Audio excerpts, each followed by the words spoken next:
What is up?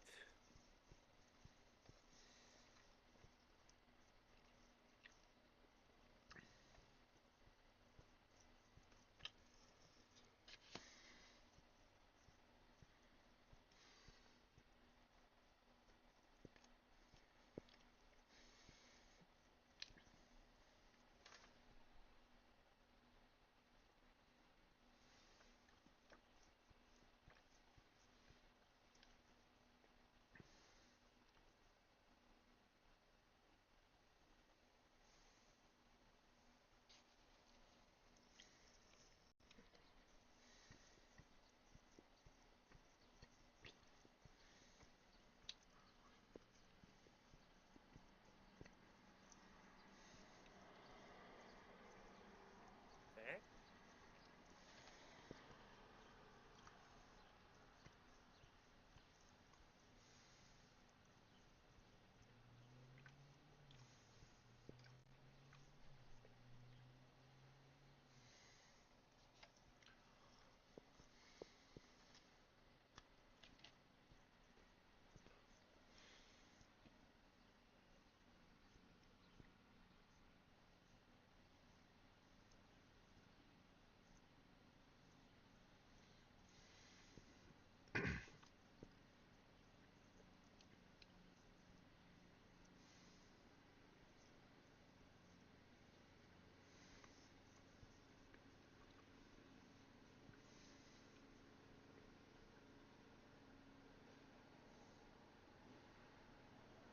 Eh?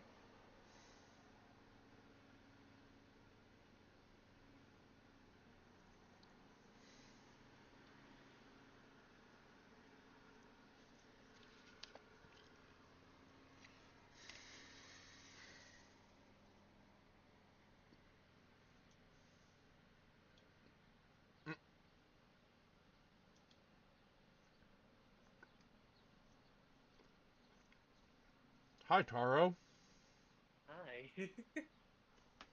Oh, wait, hold on.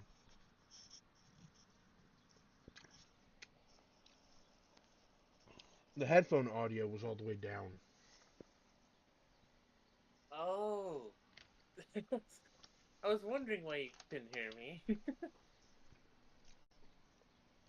Yeah, I was like, Taro would usually be on around this time. Let me check the Discord. Oh, hi, dude. Wait, I can't hear him. Cranks up the volume. Anyway, what is that? Nothing much outside of constant reminders that I am broke. You and me both, honestly. I looked up Transformers Legacy Motormaster. Hmm. It hurt just to look at the price. Oh God, what was it? About 140, give or take.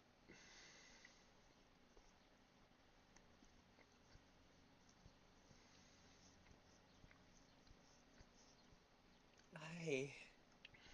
And it's sold out everywhere else, so You, you know what? I'd actually be able to get that if I damn it. wasn't saving up for something. I actually would be able to get that though.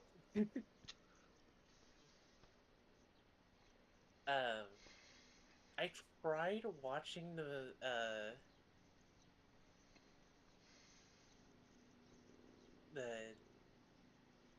live Evil and Demons movie.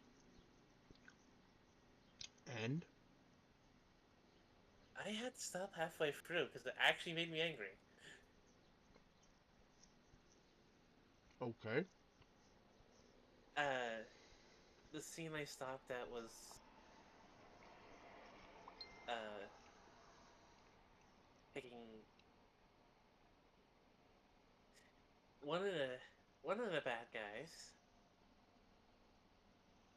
Wait, is anyone else here? There's someone Mm, else here. If you're listening and you know what Kamen Rider is, Turn off your ears. Yeah. If this is money, then I don't know. You can listen in, I guess. But yeah,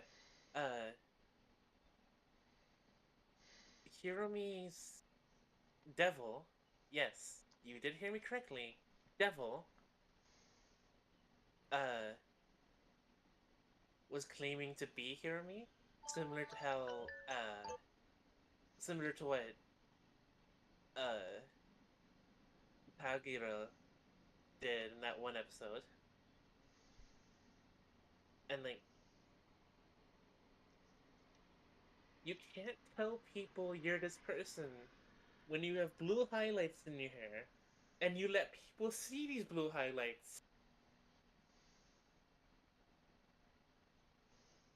He legit actually somehow managed to dupe both Hana and Takumi into believing into making them believe he's Hiromi. When only to be stopped by Sakura, who actually uh, figured out it wasn't. It was a deception. Yes. Oh, hey, Latios. Actually, didn't hear the join notification. Actually, didn't hear the join notification. Also,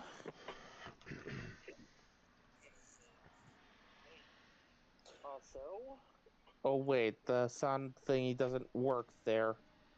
Yep. Sorry. Hold on.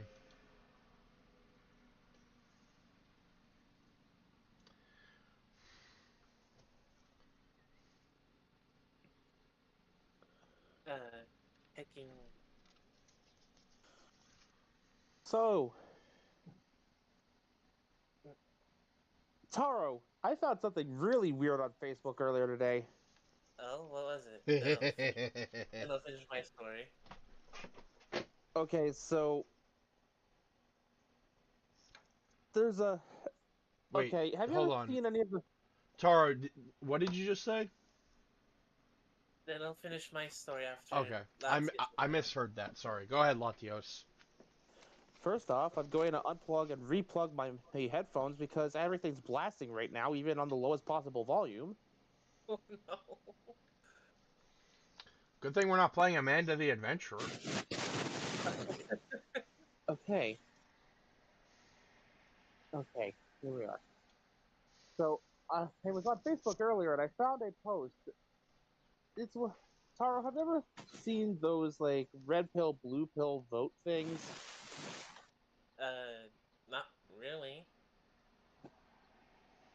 The way it goes is the red pill is, you know, one option, you vote with a heart react. Blue pill is the like react, and it's a different option altogether. It's a would you rather kind of question. Okay. This one is would you rather live in the world of Digimon with your friends or live in the world of Jumanji with your friends? I mean, is it really a choice there? 1,000 people pick Jumanji over Digimon. 1,000 people are forever on my bad side. Tell them how many people picked Digimon. 5.9K. Ayy! We were like, I I saw Latios talking to a mutual friend about this, and I even commented saying, "Jumanji is the living embodiment of damn nature. You scary." and if and if you cheat, you get turned into an actual orangutan.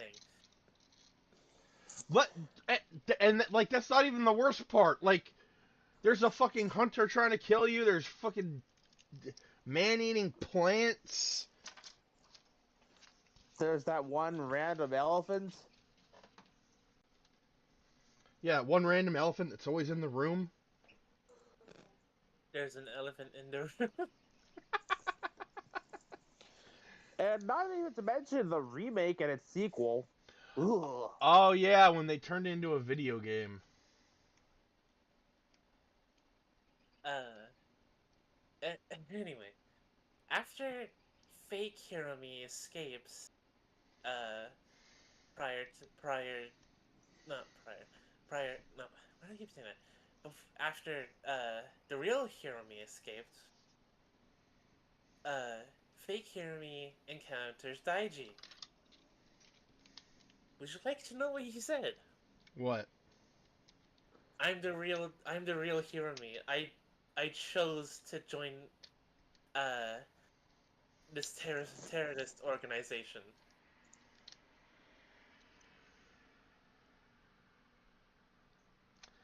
And the fake Hiromi has blue highlights in his hair, yes? Yes. What the fuck? I wanted to actually jump into that movie to slap him. The worst part is Daichi actually, on some level, believed him. Oh my god. I actually wanted to cry. I actually wanted to cry.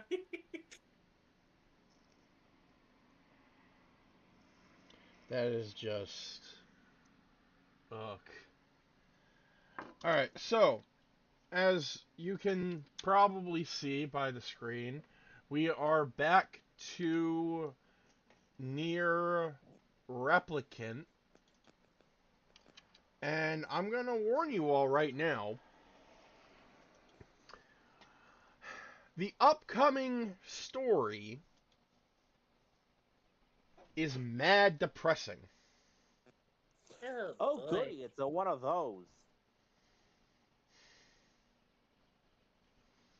So let me just bring up my little walkthrough here for the weapons, because there's one that I can get after I do some stuff after I finish that part Here's of the one for the story. road to keep us relatively in good spirits. Bunger? Bunger? Oh yeah. Oh yeah. I forgot to do this as well. Forgive me. Oh no.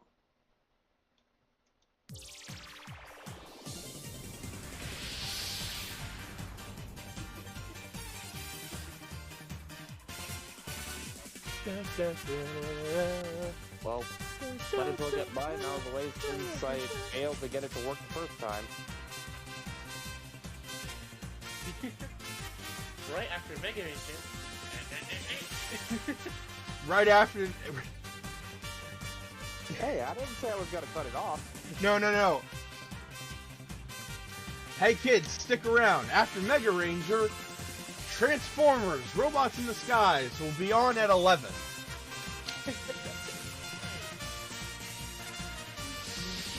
um, so, Latius, have you seen any of yesterday's stream?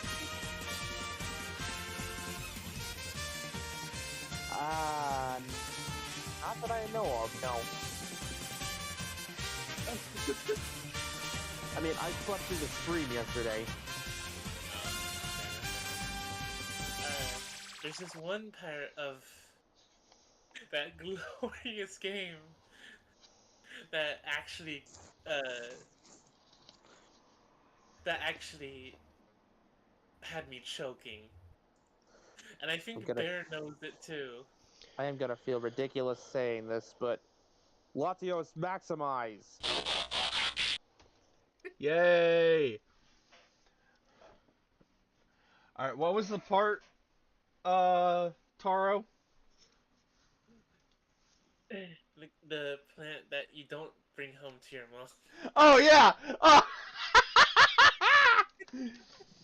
Okay, so so in Amanda the Adventurer, you're in this attic, right? And there's like these potted these potted plants that you need for a couple puzzles, and they all have symbols on them. Eventually, you find a piece of paper that like tells you what symbol gives you what plant. And before I even got that, I was just looking at the symbols, and I was like, okay, this one's a moon. Uh, this one's a window. This one's an eyeball. This one's a female. This one's a male. And then it showed the female symbol with 2 horns, and I'm like, this is the plant girl you don't bring home to mom. You said that so casually.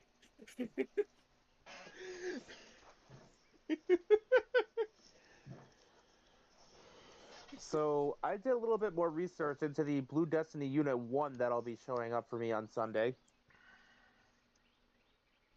Don't you know everything about that unit? I mean, for the model kit. Oh, okay. I was about to say, like, wait. There's probably things I don't know, but what I'm specifically referring to is, evidently, you get alternate options to attach to the head, so it could be the version from the video game or the manga. Huh.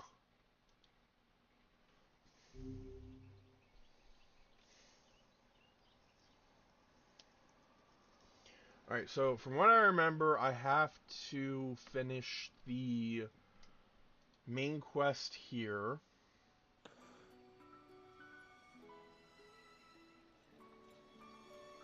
So, you remember a while back I mentioned I had beef with people who kept saying Gundam ground types are actually just souped up gyms? Yeah. This extends to Blue Destiny Unit 1. People say, oh, it's got a gym's head, so it's gotta be a gym. That's not the case. Very much not the case. The closest equivalent I could come up with is, like, does slapping a Zaku's head on a Zeta Gundam suddenly make it a Zeta Zaku?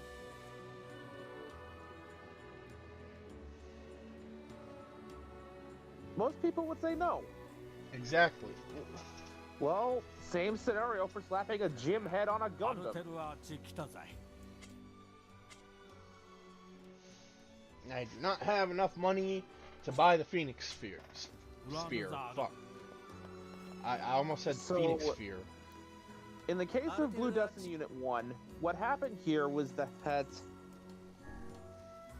they actually attempted to test with a previous unit, the now retroactively named Blue Destiny Unit 0. There's a Unit 0 now? Yeah, it's existed for quite a while now, but damn it, now I might actually, like, have interest in the Blue Destiny series. I have a thing for the prototype, as it were. Well, here's how it went. They used a gym ground type, or GM ground type, whichever you prefer, as the basis for the machine. I'll show you what it looks like later. I'm gonna look it up right now. Turns out, while the system itself was functioning just fine, the gym's body could not keep up.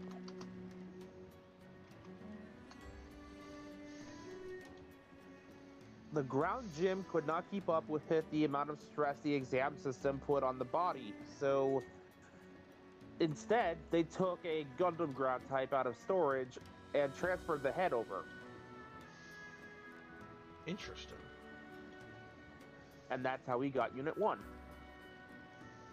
So, I have a fascination with, like, what came before, like, the prototype, things like that. I imagine your favorite version of the RX-78 is the RX-78 prototype Gundam, the RX-78-1 variant. Probably, if I wasn't such a big Alex fanboy. But no, I mean, like in Mega Man, my favorite character is Proto Man. He is Dr. Light number 000. Whereas Mega Man is 001. Kamen Rider Drive. I am a huge fan of Proto Drive, the hero that came before Kamen Rider Drive. In the case of Gundam Wing, then, you'd be a fan of the Wing Zero because technically it is the prototype off of which all 5 of the main Gundams sprung. Huh. It just turned out it was too powerful, so each of the 5 scientists who worked on it took a set of the blueprints and developed something new based on one bit of technology or adaptation the Zero had. Interesting. But Its close combat capability got turned into the Sandrock. Its high speed and stealth capabilities, which it evidently had, got turned into the Death Sight. Its firepower, the Heavy Arms. The Shenlong basically also took a cue from close combat, but took a more balanced approach than the Sandrock, supposedly. And the Wing Gundam is just straight up a watered-down Wing Zero. right. But also, like, with Guyver, which I am currently obsessed with. Guyver Zero.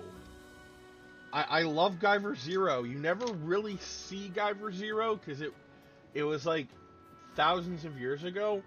But that being is the reason why the Guyver units are called the Guyver units to begin with. Because, alright, a little bit of a history lesson for you. In the world of Guyver, humanity was created as a bioweapon by a race of aliens.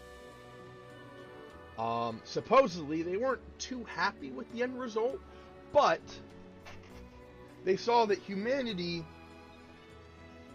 made a great baseline for other bioweapons. However, one day, one of the human workers found one of their spacesuits, and it bonded with him, creating a bio-boosted biological weapon. The result had the alien race abandon the planet and tried to destroy it with a meteor, and dubbing the life form that resulted from the merger as Guyver, which in their language means out of control. Guyver Zero was like... Guyver Zero scared the shit out of like a super alien race. Like so much so they tried to nuke the planet. Like one does. Like one does, yes. We do not. It looks valuable. So, We would be honored. kind of bringing this talk of prototypes back around to Digimon. Technically speaking, Salamon is a prototype in a sense. One of the first, supposedly one of the first human-created Digimon.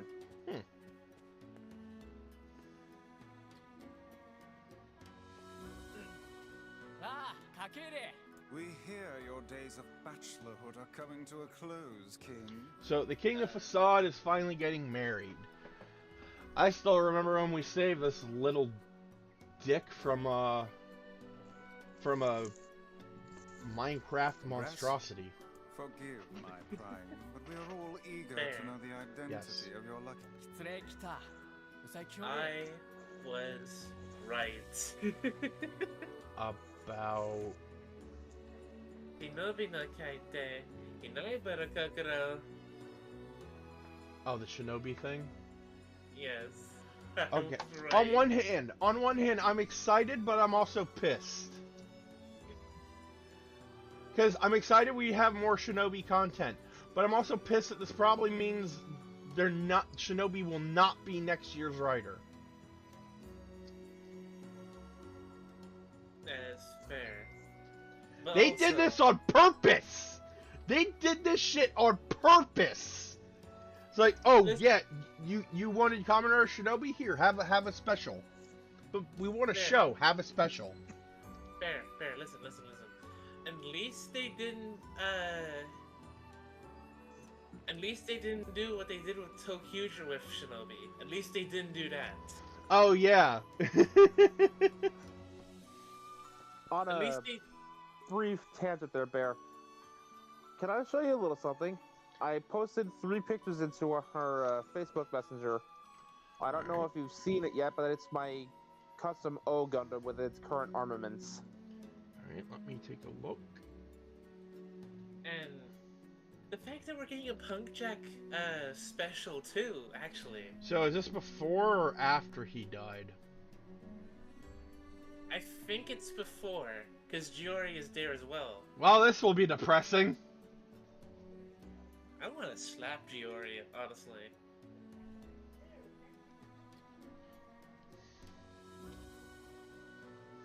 Giori is there, Punk Jack is there. I hope to God, if I ever see Dapan again, it's at least with those green veins going around him. That looks pretty cool, Latios. Thank you. No, if we see Dapan again, I hope it is I'm hoping it is at a graveyard with his helmet etched onto a stone.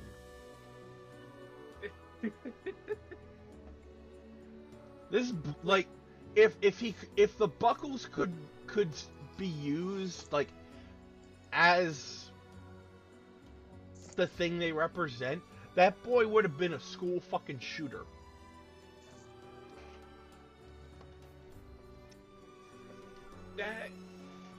The fact that he brought an actual weapon into school, though, like if he brought his Desire Driver, I think things would have went down different.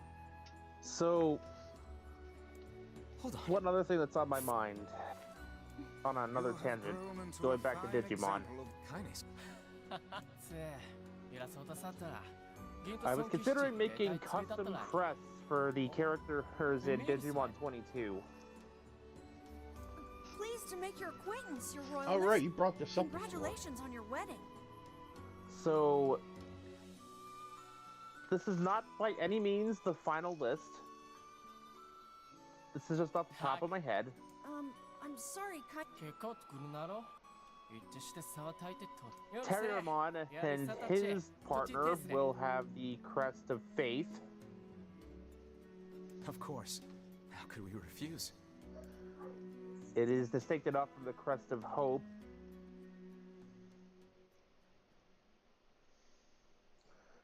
As it embodies trust in oneself and those around them. So the crest of trust would To also think be they even appropriate. have rules governing the timing Right. and water temperature of a bath. I was considering a crest of passion for What's it to someone. you? You don't even take baths. Kaine? What is the matter? I'll leave your I don't like own this. crest up to Weddings are you if you festive decide you occasions, want to you know? take a crack at it. Should I really have be been here? thinking, I have been racking my brain, trying to think of, like, what would best represent me in the story.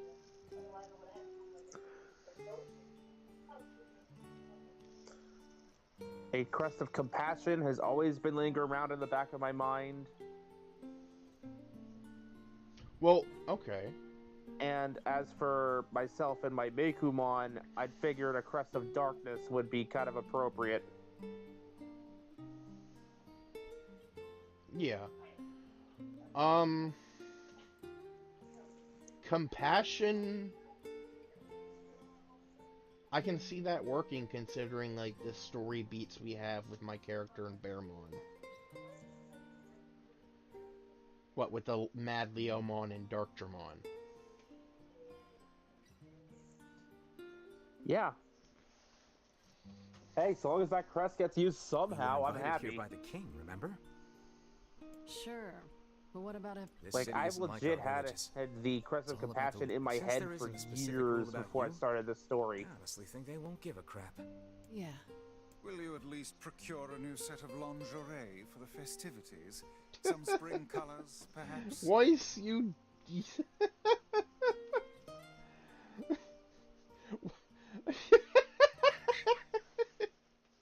Sorry.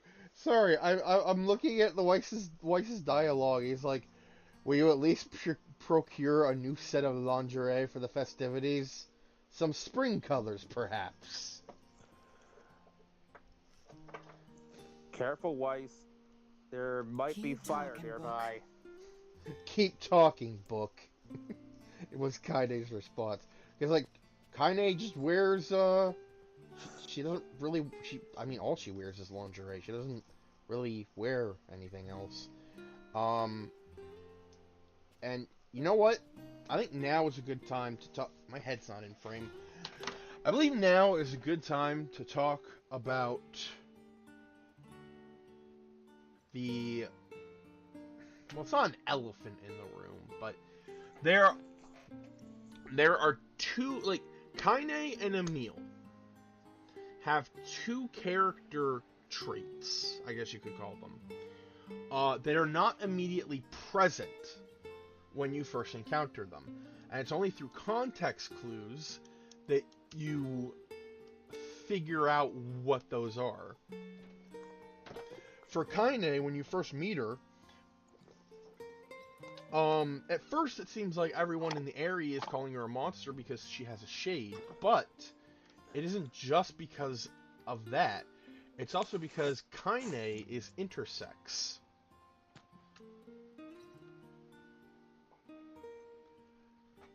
She has, I believe that's the right term for it, she has both reproductive organs, and it's, like, not really brought up, like it's not thrown in your face. It's, you learn it through context clues.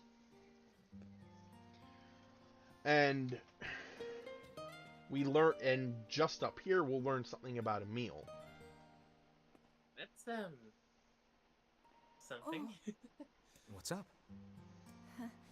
Just having trouble getting to sleep. Something bothering you? Actually, Bear, No, question. The Are opposite, you the in one fact. that has the lumberjack buckle and the CDGP? Yes? I think I stole that from you. I'm sorry. What? When I was going through the simulator. Oh, it said, okay. yeah, I think Nupia stole that from you. And after I died, Gates stole that from me. I'm just so excited about the wedding that I can't settle down. Really glad I'm more of a Power Rangers guy than a Kamen Rider guy. I bet it's gonna have streamers and dancing. Because he doesn't have to deal with bears death on so many unicycles times. and everything. Well. Oh, Rangers do die, but I don't have to deal with this weird Hunger Games shit. I'm sort of jealous. I wish I was Vera. Alright. Look at that line. Oh. You'll find a nice bride someday, Emil. Huh? Oh, right. Bride. You must be tired indeed if you misunderstood that simple social nicety. And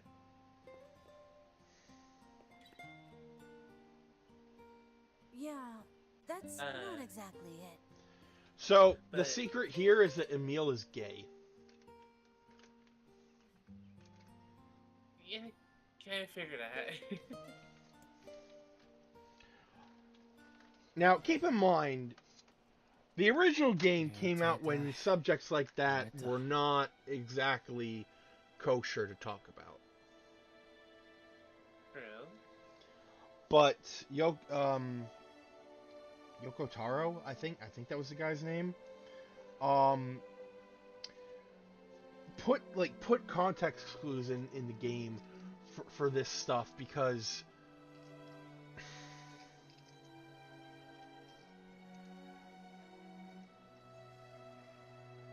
I guess, well, The more people get exposed and used to the topics, the easier it becomes to talk about.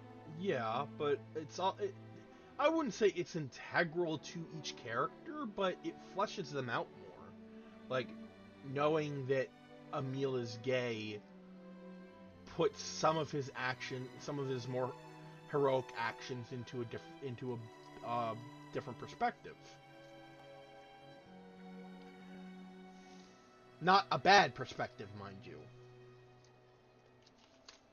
Like, instead of thinking, oh, he did this for everyone, like, he did this to save everyone, it's like, oh, he did this for Nier.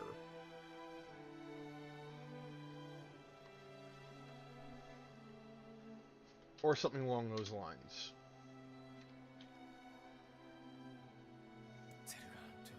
It's just I like it. I like the little like hints and nods at these what's the word I'm looking for?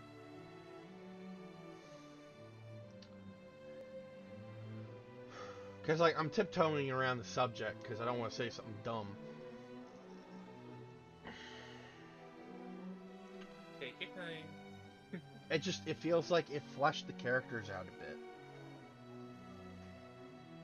Makes them feel a little more real. Yes.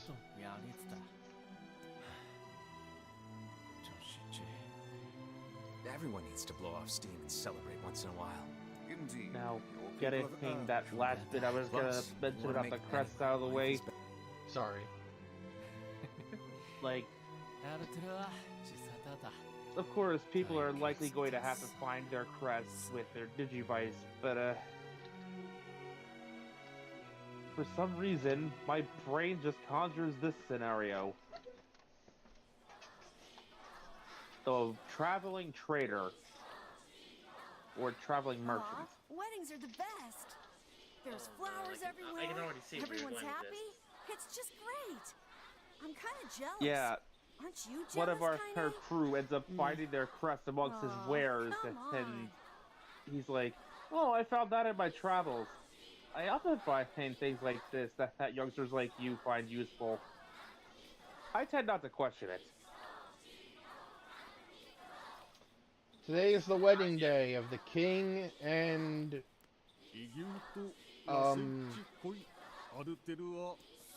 I forgot her name.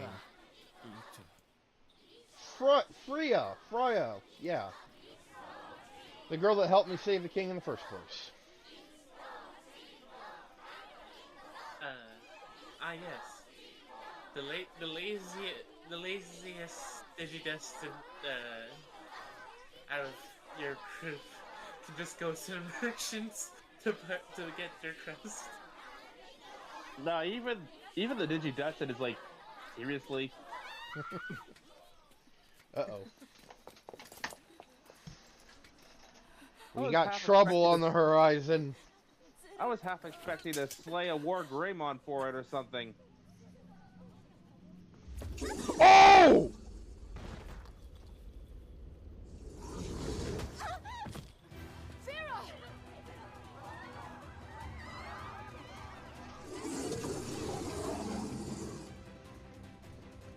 That wolf is That a shade. looked bad. That hit did not look good. And What's with all this happy and good vibes? We can't have that. Yeah, this is part of the Drakengard franchise. Don't you know we can't have happy endings? appear to be targeting you. I'm serious. Yeah, Literally beginnings, every ending. Middles. I'm serious. Literally every ending of Drakengard 1, 2, and 3 is not a happy ending. Be happy with me. The king and the woman in cages and has been interrupted by seeing more of these monsters, and it appears to drive a weasel. Kraken. Ah. Yeah, now I'm fighting the wolf that killed her.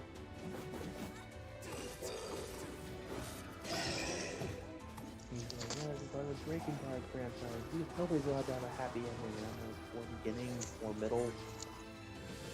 also, for some odd reason, To the stream. my Common Rider is going more and more down the path Buffa did. Oh my god.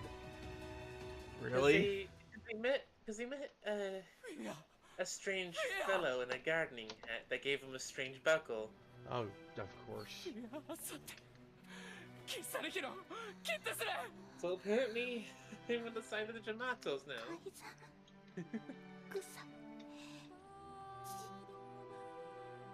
あっちあれ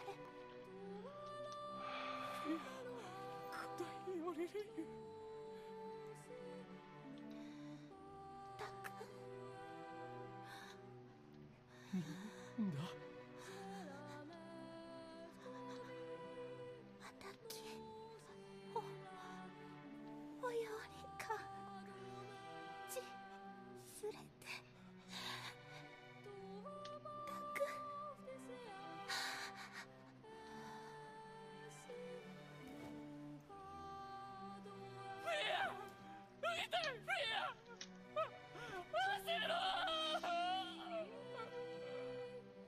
し高できたたさすぞりたできた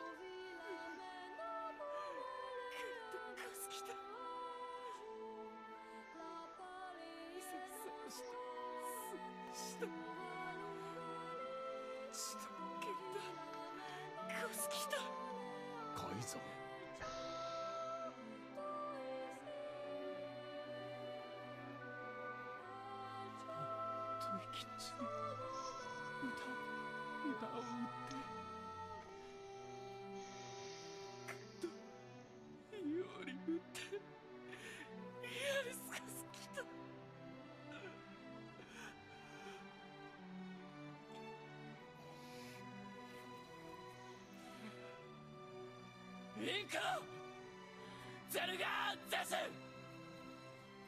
I would rethink this course of action, King.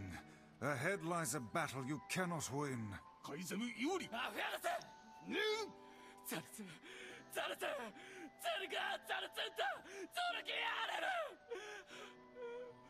Oh no, poor Jerry.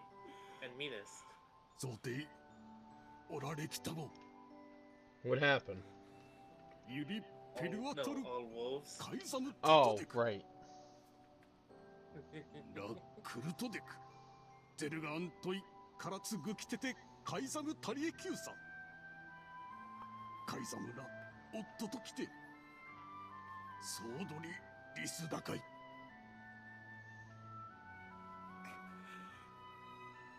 Yeah. Also, you, Jerry, and Arkneil? I think I'm butchering that.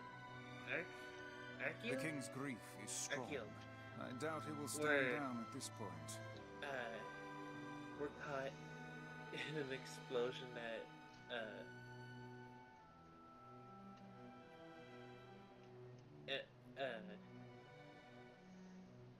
global. Wait, hold on. Yeah, that global main. So, I nearly teared up there. Oh, it's the wrong thing to talk about. Commoners, I'm sorry. It's okay. When Freya died and the king was like, "Kill all the wolves! Kill them all!" I was tearing up.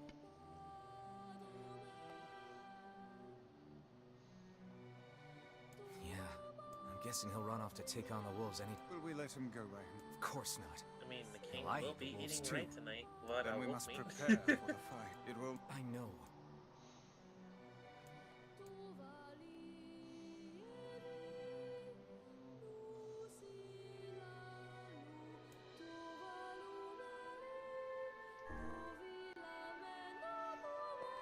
Yeah, we're gonna finish off it. We're not gonna take any breaks in this quest. We are gonna see it through to the end.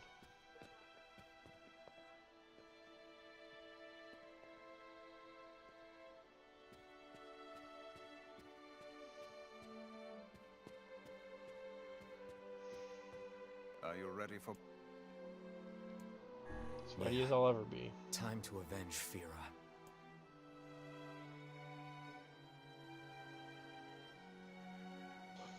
So, the worst part about all of this is that we don't have the full story. When we get to the ending B playthrough, the player and the audience can now understand the Shade's language. And let me tell you, Madness. nothing but pain and suffering. How will you fight them all? Oh, so they're like horrors. Horrors if they still had their Count us humanity. in. Oh, that's what you. Oh. We're not it's for Fira. Like they still have the bloodlust and like all the negative stuff, but they still have their conscience, but can't do anything to fight back against what horrors do. It's like being trapped inside your own body as it's killing everyone you love. Oh, so like being possessed by the Yerks. Yep. Kaine, you can't speak to a king like that. Although in this Any case, Animorphs fans of the audience will get that reference. in this case, the Shades are in control mostly. It's just that it's been thousands of years. They're done, essentially. If this is indeed the plan, then let us make haste. We can ill afford another tragedy. All will become clear later. Ancient Overlord.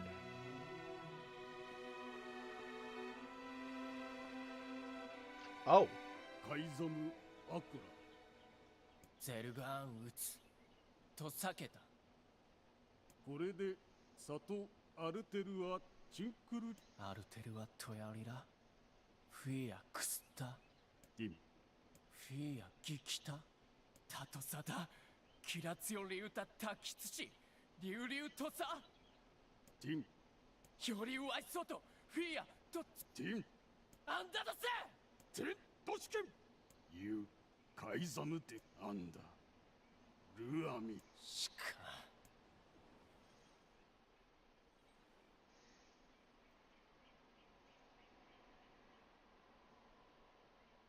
アンダいえフィアロテとやりかきそできたと食いてゲルだ。 Pincone head out of the way. エララールエラとカイザムで Shut up, カイザ Zan. ムとアイト No, he's going somewhere with this. カイザムでフィアチュレセキタとトダゼルガンでアンダゼルガンヤーリツガスチクリトカイザムゼスタルペラ老体リスラ関係かけてしたすわれ He wasn't here to stop him. He's here to join him. 擬算ってきたあるん。浮き汗クユリエ押して。キルたちエククギリスアーガイえカイザムより息おつじでくご ユラ。 He was gathering up every able-bodied soldier that they had available. こうだだ。ち。より歌い。 So Okay, I that, apologize for the Zant comment. yeah, he wasn't trying to stop the king. He was just trying to stop him until he could gather all the reinforcements they needed.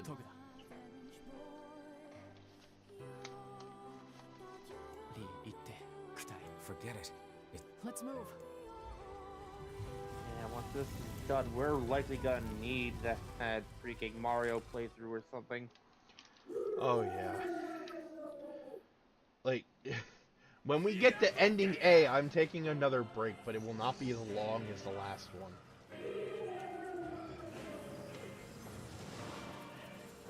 The wolves appear to be targeting the king. セゲルダカイザムカイザンリケオリ He seeks the king of Facade.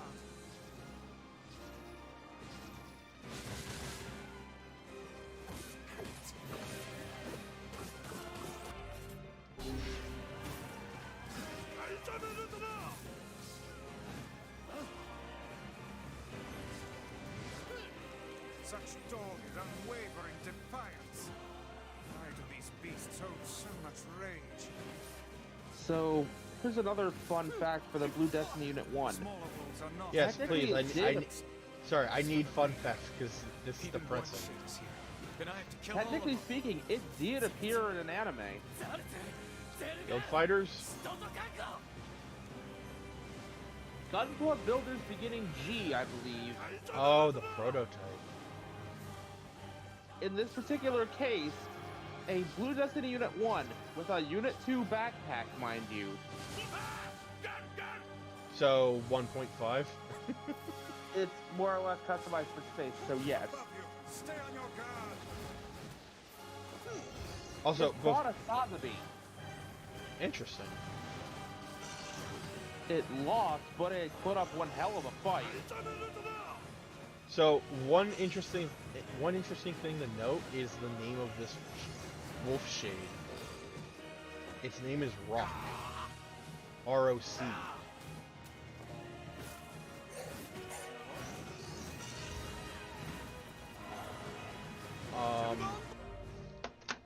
I believe that name has importance in Native American culture.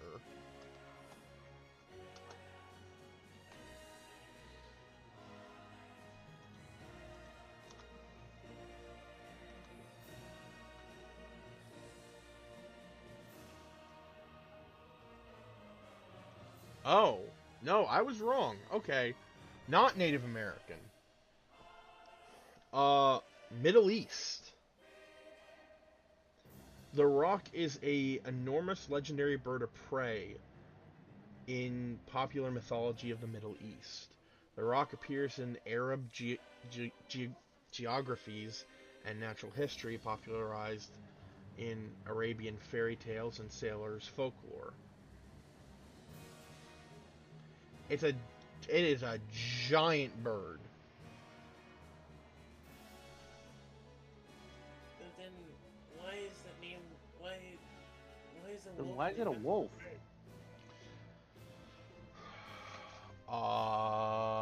Give me a second. I'm assuming there's some kind of symbolism here. Unless they just went, heck it, let's just name this and get it over with. I mean, naming bird-like enemies this in Borderlands made a degree of sense.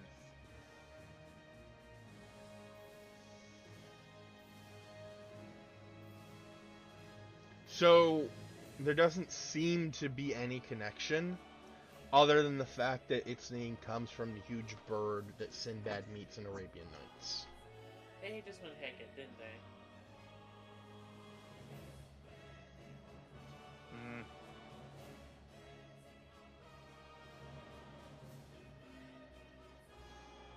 I mean, like, so,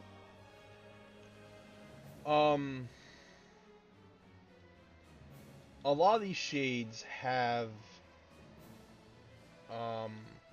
names based off fairy tales.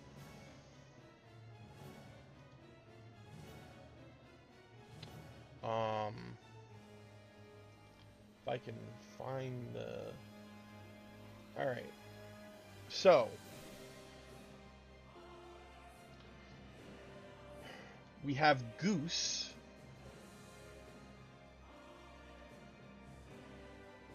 Oh,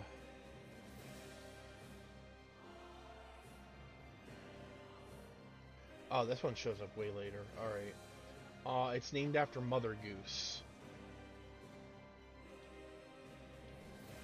We've got Hansel and Gretel, which were the two shade guards that were protecting Grimoire Weiss in the beginning of the game.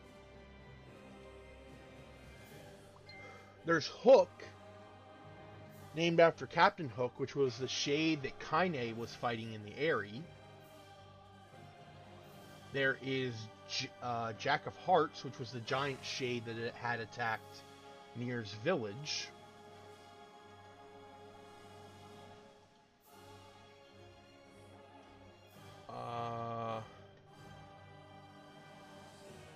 There's Cleo, named after the fish from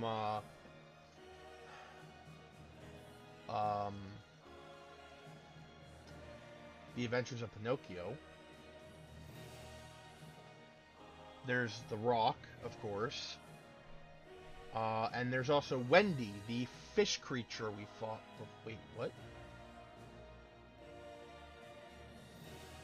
How did I know that, actually? Wait, no, hold on.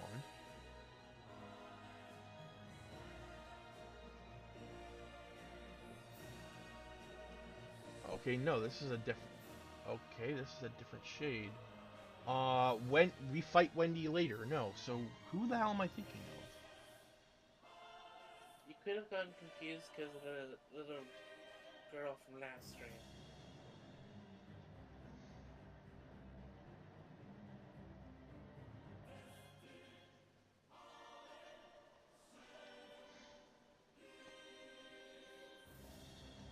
So, her name is Luis, but that doesn't make any sense. Latios, are you there? Still here. Oh, do I have a story to tell you? If I may, I've got one to tell first. Oh, weird. Okay. Luis is based off the nameless protagonist of Hans Christian Andersen's The Little Mermaid. Oh. So apparently The Little Mermaid originally did not have a name.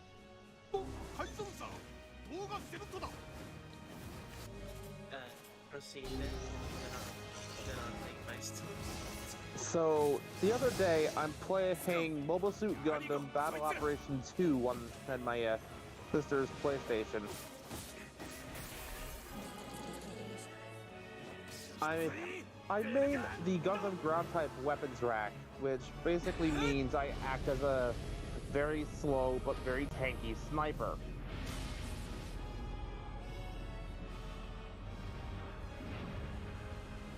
Well, as I'm doing my thing in his most recent match, and I'm trying to keep, priority teammates safe from anybody who would attempt to ambush them,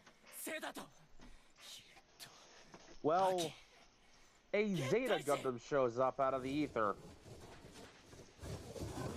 Good or bad? It's an enemy Zeta Gundam. This is a bad thing. Zetas are very fast. Oh. Oh. That Zeta Gundam proceeded to stalk me and chase me around for the entire match. Okay. Latios was living in a horror movie. It gets even weirder. Like, at one point, a teammate actively starts smacking the Zeta around, and the Zeta's trying to push past him without even attempting to fight back to get to me.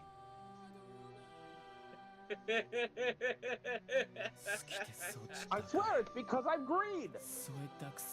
Literally green! My machine is painted in green!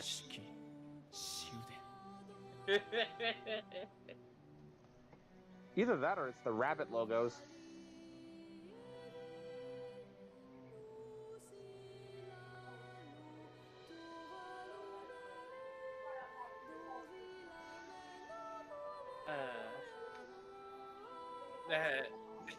Oof. Okay. So, playing Duel Links in the past, waiting for the time to pass by. I play Double Ring Duel. My starting hand consists of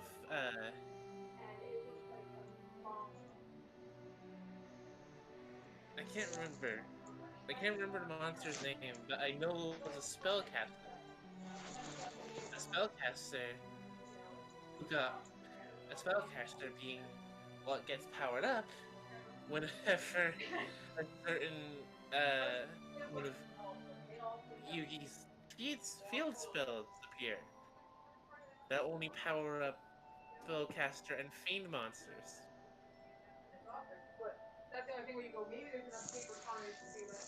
It also consisted of Mirror Force, Magic Cylinder, and Stop Attack. So I throw all of those down. I believe that young Fira was perfectly content with the life she had. Wait, see what Of course. Yugi Does does. this not sound like what she would say to you? Yami Yugi decides She to was terribly tribute proud summon of her Dark king. Magician Girl. And now you must do all you can to honor her memory. So, and they then decided to attack me. Is that In another response, Mirror Force. Got rid of The Dark poor Manticore in one move, attacked them. They then decided to try summon another monster that could Let's see if the destroy junkie. mine. In response, Magic Cylinder. It appears to be. They then summoned another monster, but didn't attack. Wait, no, they didn't. They didn't summon another monster. They, on my turn, after they summoned another monster beside the original one, that Magic Cylinder, I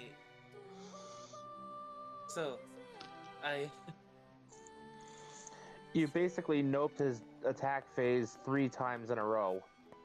yes, I then proceeded to switch his monster from attack to defense with stop attack, destroy his first Sounds like monster, my- and then Sorry. attack him directly.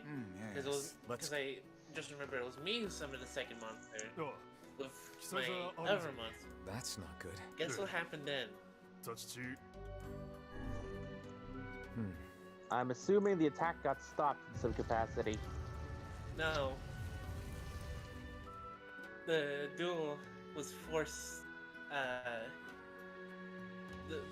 The duel was forced to stop altogether What? because my opponent. Well, my opponent Look, the had temple is connection really problems. important to the masked people. Then perhaps they should go inside and protect And it themselves. Quit being difficult, Vice. And I'm You know there are rules scared about to that. meet this man in And real thus, life, my if I ever headache. manage to do so. Stop bitching. Just in and get moving. case they wanna punch me for the disrespect I gave them.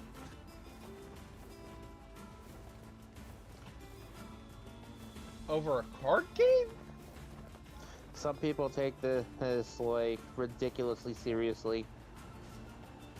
I mean, Baron, how would you feel if Is this the if culprit? you A tried shade to that attack appears someone within only to be sandstorms. Mirror Force, Magic Can't see a Cylinder, thing and stop They're filth in attack my and mouth. This is stop quite attack an and ordeal. We just gotta In get In other close enough words, to kill imagine it. having your battle phase in your Let's get turn this over with. getting negated 3 times over. Okay, yeah, okay. I'd be pissed, but I wouldn't like actively seek the guy out in real life. There are some crazies that play this game, dude.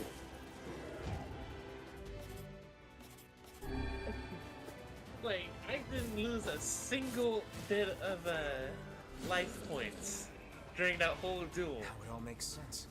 He was hiding in the storm and then attacking people. We'd I best feel like inform this them. man threw his phone at the wall after after his connection failed.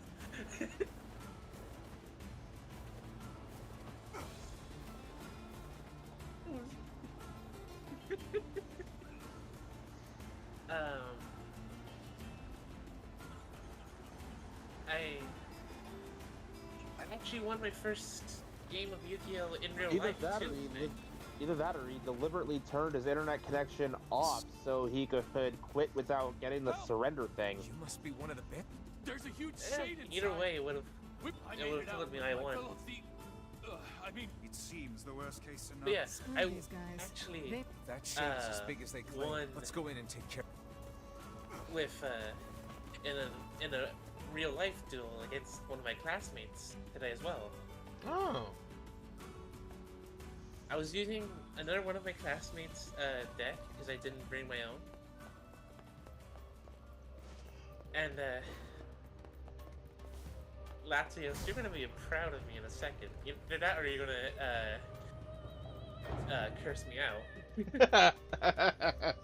I love how there's no Let's in see. between. You're either gonna be proud of me or you're gonna hate my guts. I managed to summon Obelisk the Tormentor I also had a certain field spell out as well. Can you guess what that field spell was? Something that made Obelisk stronger, probably. It was Seal of Orichalcos. I am both proud and distressed.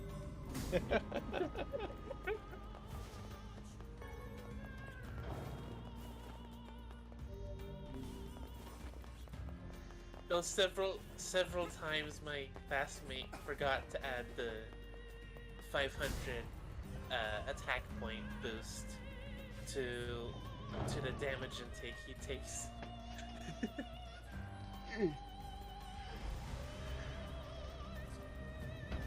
Today was fun.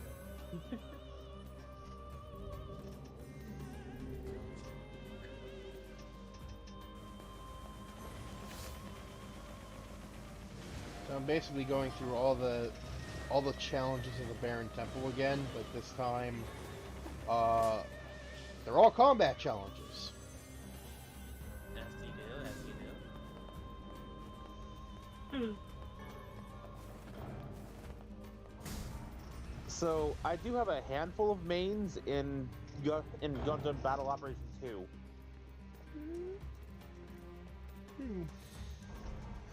One of them is the aforementioned Gundam ground type.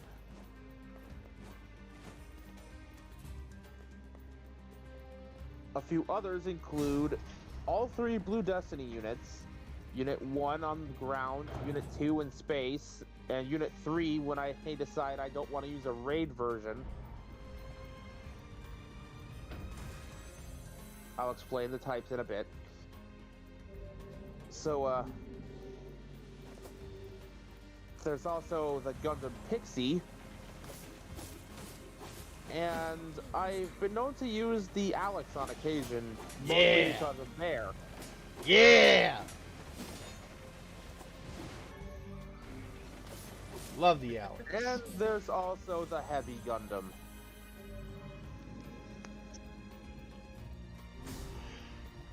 Oh, and I've been known to use the GP00 and 04 on occasion.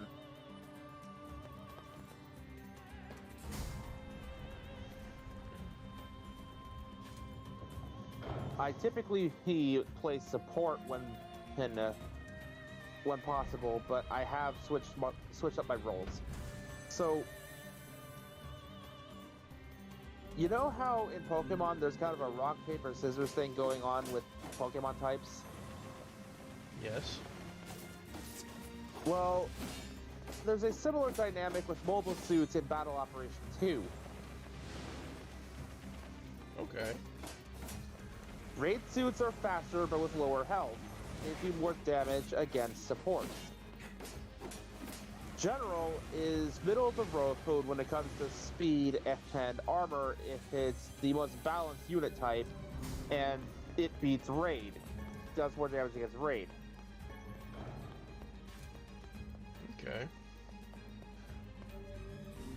Support is typically the slowest but tankiest. You are meant to hang back and provide supporting fire, or otherwise screw up the enemy's radar.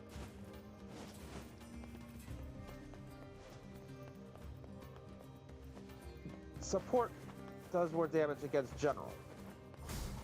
Okay.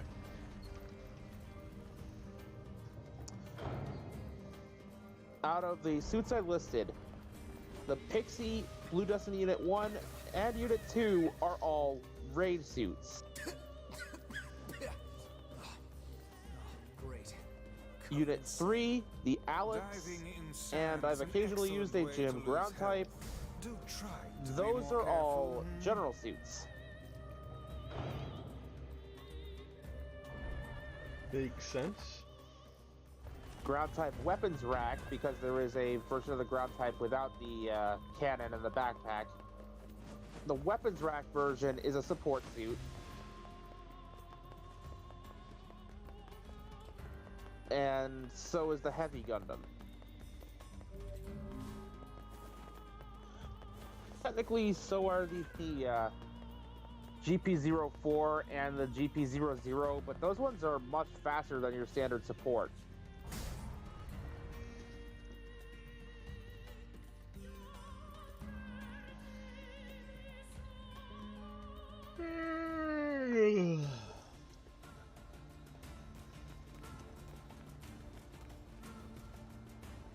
The Wait, Zeta I got that turned around. What's funny is the Zeta that was chasing me around, that was a general suit, and I was in a support suit. So then why the fuck was he... He was faster than me, and I think he was just trying to keep me from sniping. Huh. Like, I'm still baffled as to why he singled me out. I can only make, like, theories and excuses.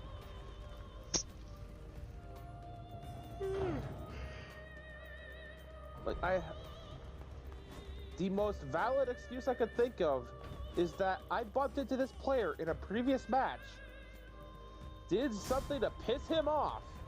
He recognized me and had just decided I'm gonna ruin this man's entire day.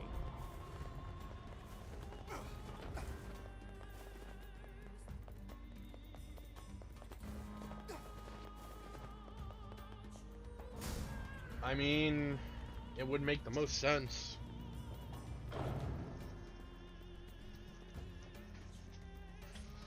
Because, like, I did not recognize that guy at all, but I might have bumped into him in a previous match.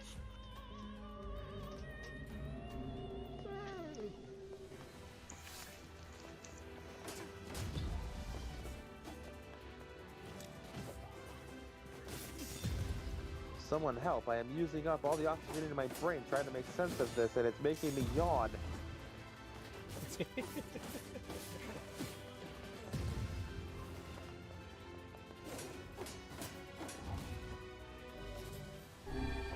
There is one really ridiculously funny thing I did in this game, though. So, a few months back, I'm playing a standard match. So, in a standard match, it's possible to plant a bomb in the enemy's base for extra points. Oh yeah, I've done that. You get even more points if you do so within a certain time frame of the match.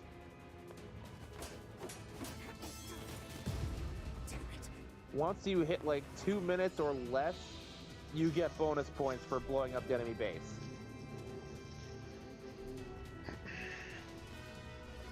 God, I wasn't supposed to use magic.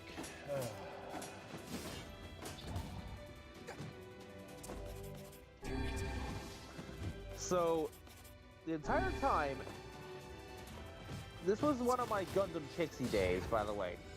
So, the entire time, I'm trying to avoid being spotted. The Pixie, on top of being fast and hitting hard, it has this stealth coating. You are basically invisible to radar until you attack something.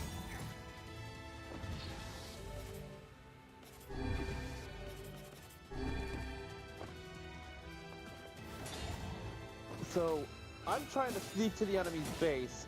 I've been spotted a few times, but ultimately I do make it.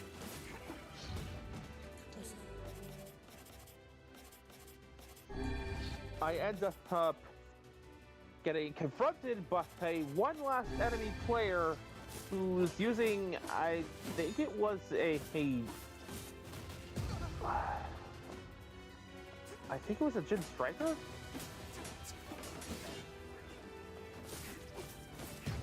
Either way. So, my machine's on low health. He's about to blow it up. I abandoned ship, basically ejected from the mobile suit and flying into his base. He doesn't bother chasing me down at first.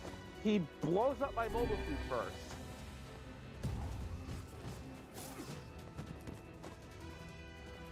It was at this Takes moment just he enough- knew he fucked up. Because he gave me enough time to plant that bomb and hide.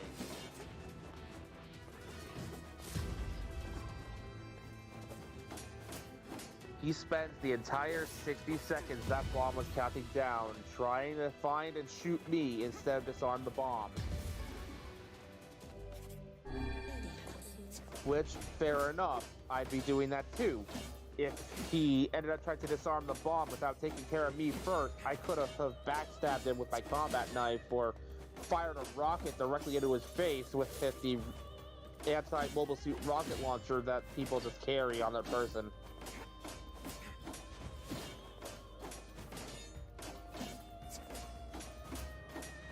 Yeah, for whatever reason, despite it being meant to deter mobile suits, people just use it on other mobile suitless pilots. I mean, if it's effective. It is. It's basically a one-hit kill.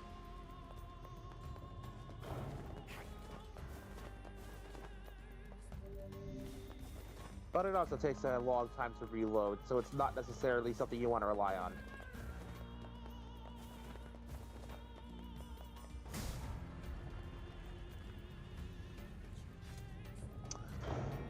So, I end up taking him out instead.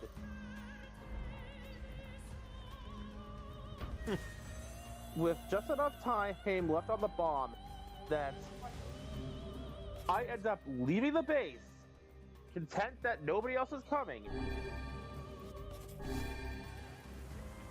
The base explodes, and to add insult to injury, I stole his mobile suit and started using it against his team.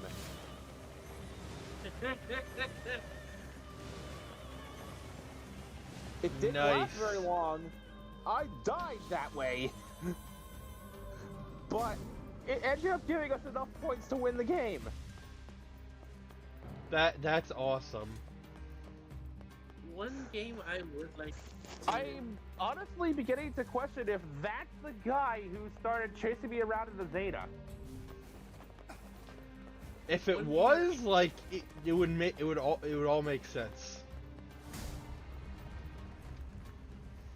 One game I need to play again now that you both got me thinking about robots is Mech City Brawl, I believe it's called.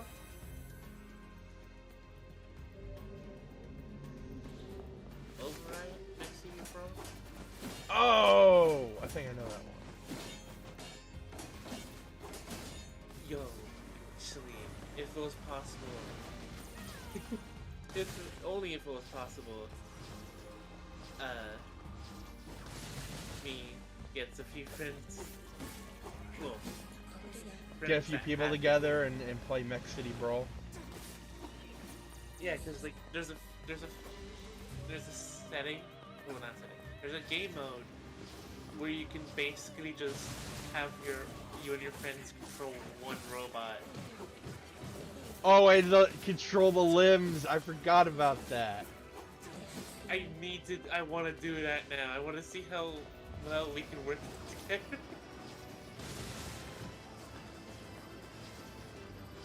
To everyone who says it's easy to control a Megazord, try this game mode. Actually,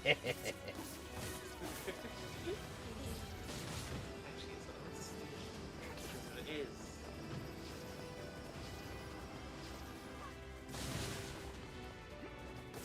I mean, it's why in Ninja Storm they had to have a specialized power disc to be able to control the Megazord with one person.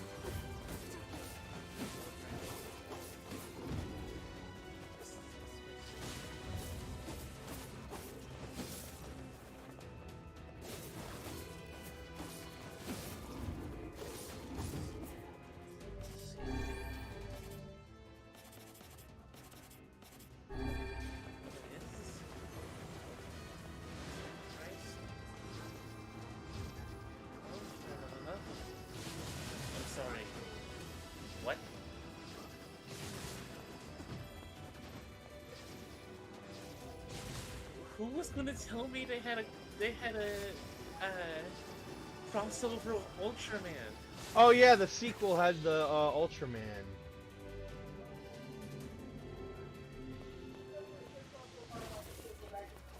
Now I wish I had money.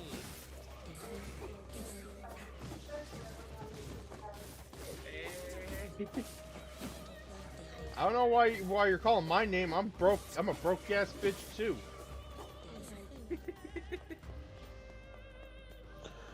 Any money I had this month got spent on my own birthday gifts, the Optimus Prime, and a Mother's Day gift for my mom. You know what? That's fair. Also fair. Also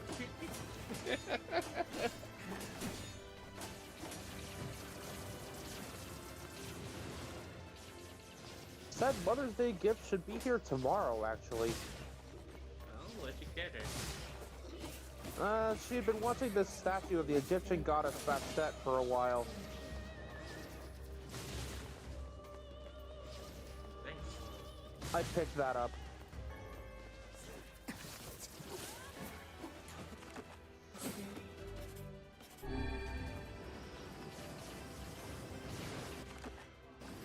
Like, it's a thing I've been trying to take care of for the last couple of months. Like, my mom does have a wish list of stuff she'd want, but simply never has the money to get. So starting from Christmas, I was like, okay, show me what you've been writing down on this list of yours. I'll see what I can do. I keep having to remind her that sometimes I just want to spend money to make her happy, you know? She doesn't have to pay me to buy these things. My parents are like that as well. The second someone tries to buy them something, they're instantly like, take my money. Don't waste your money. You waste my money. And the thing is, I do understand this mindset. It's a case of don't burden yourself. Like, don't burden yourself. You can use my money, so it's like I'm indirectly buying the thing through you.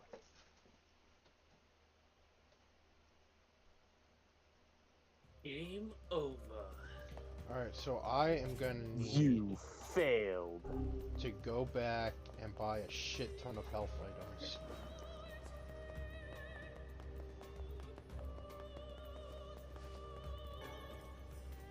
Actually, question for you, Lathias.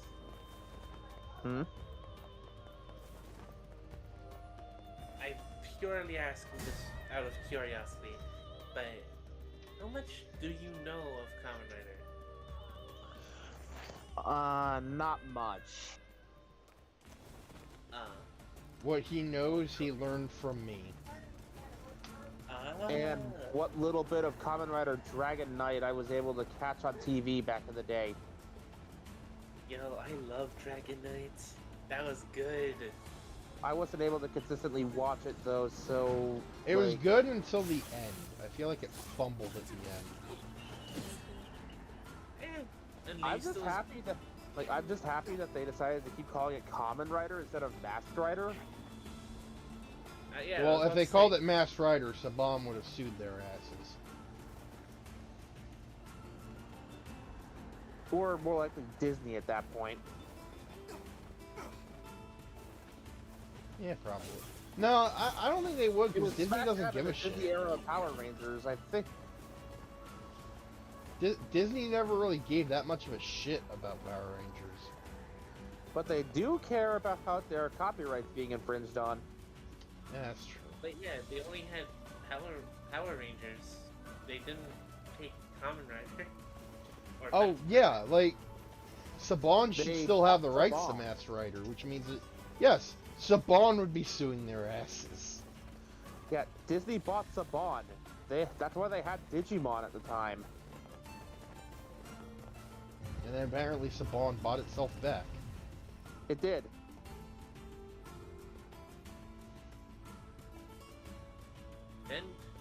Then everything changed when the Hasbro attacked. Depending on who you ask, the Hasbro era is better or worse than the previous eras. I will at least give Hasbro credit where it's due in that they're trying to remember continuity. Yeah.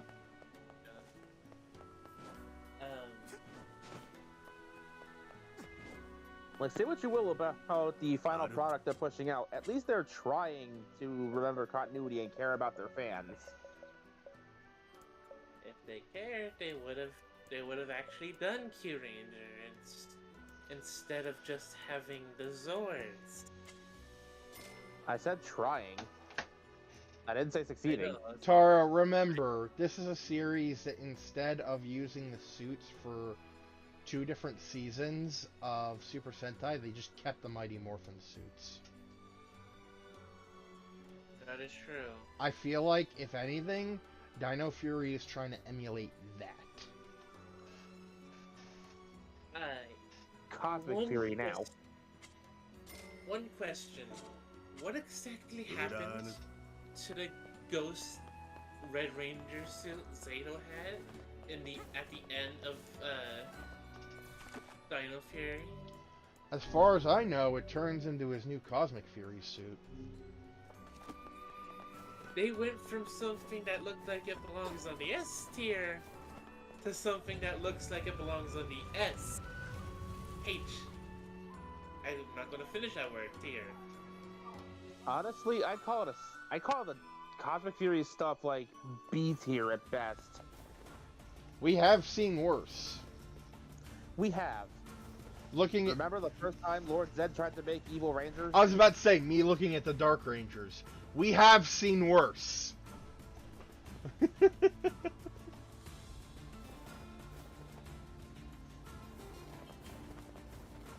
Like, they didn't even have, like, painted motorcycle helmets to emulate Ranger helmets. They just had stupid little putty-ass masks.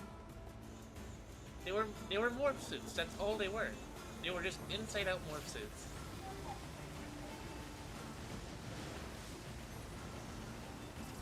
Like, we have seen worse than Cosmic Fury is the point I'm getting to. Oh yeah, no. That's fair, but... And the thing is, if they made the costumes out of, like, the materials most other suits were made out of, so they had that slight shine to them, and they ditched the foam muscles thing, these suits wouldn't be that bad.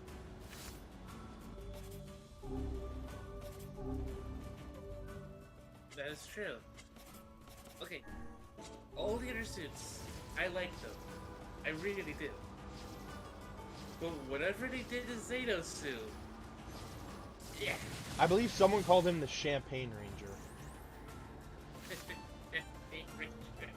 Because you likely have to be drunk in order to appreciate the costume. No. I think I know what they call the Champagne Ranger. Because you need to get drunk enough to actually like the suit. That's basically what I just said. Oh, I didn't hear you. Sorry. Yeah, I said because you probably have to be drunk to appreciate the costume. Sorry, I didn't hear you. Taro, you have been accused of joke theft. How do you plead? Not guilty. Not guilty. I was deaf. It's fine, it's fine.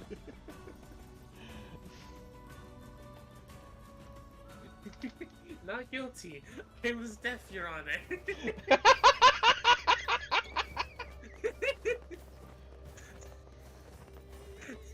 You want to know what I think is probably the on the top of my head, I can think of 4 original Ranger costumes that were probably the best we've ever had, as far as like American original Rangers. Go on. At the top of that list, purely by my own bias, is the Titanium Ranger. Hell yes. Yes, He absolutely. was the first, and by far still remains the best American original costume, in my opinion. I remember one April Fool's Day. I don't know if you ever been. As for the other 3, like, please let me finish, and then you can go. As for the other 3, the Jungle Fury Spirit Rangers. Oh yeah! Okay, hold on.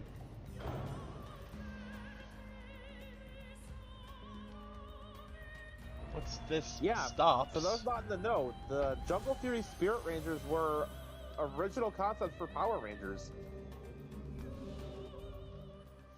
All right. They have no Saonai counterpart. All right, we're fucking doing this. That was the wrong button. Good God, you have a lot of ats. A what? A lot of ats from Discord. Oh. Oh yeah, I do. Most of them are just like at here, because like no one talks to me. Uh, Oh, I um. hate.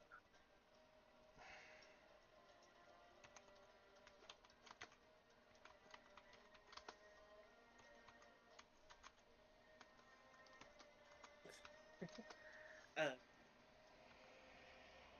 I remember one April Fool's Day. I don't know if you ever been to this world, Bear, but it was Leech's Sentai World. Mhm. I remember one April Fool's Day, the man legitimately made transforming a PC of a transforming PC avatar for the Titanium Ranger. It's Oh, not as cool. good as it's not as good as his actual work, but it was still good. Like you could summon the axe with this one and everything. Hold on a second. I'm gonna have to dig a little bit in here.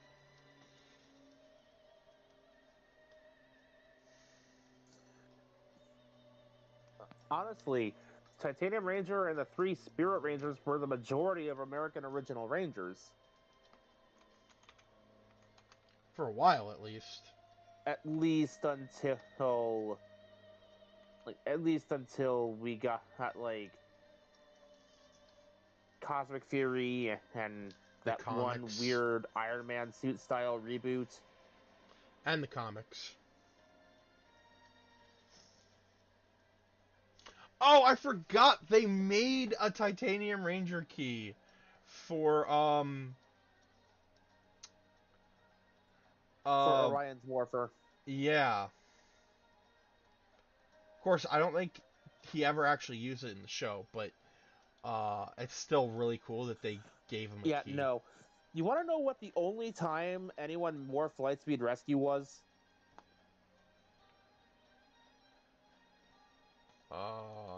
What? In Super Megaforce, the only time anyone morphed Lightspeed Rescue was the extended version of the final battle against the leader of the Armada.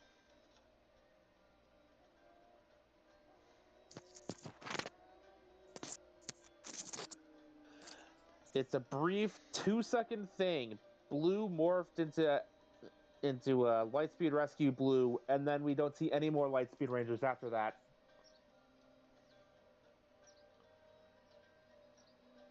Wait a damn minute, what the hell? There used to be a whole section about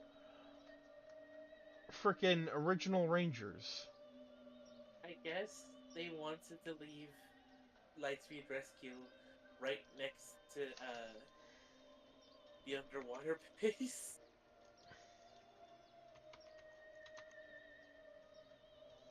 Speaking of which, apparently there is a second Lightspeed Aqua base now as of Wild Force.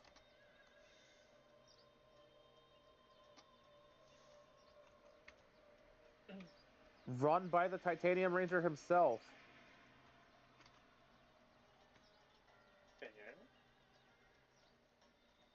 In some of the earlier script drafts for Forever Red, he was mentioned to be running a second Lightspeed Aqua base. Which that in turn gave me the idea to have a B team of Lightspeed Rescue Rangers. Oh. Consisting of orange, purple, black, gold, and orange, black, gold, Here we go. purple. I am forgetting the last one. Wasn't one of them I white? think.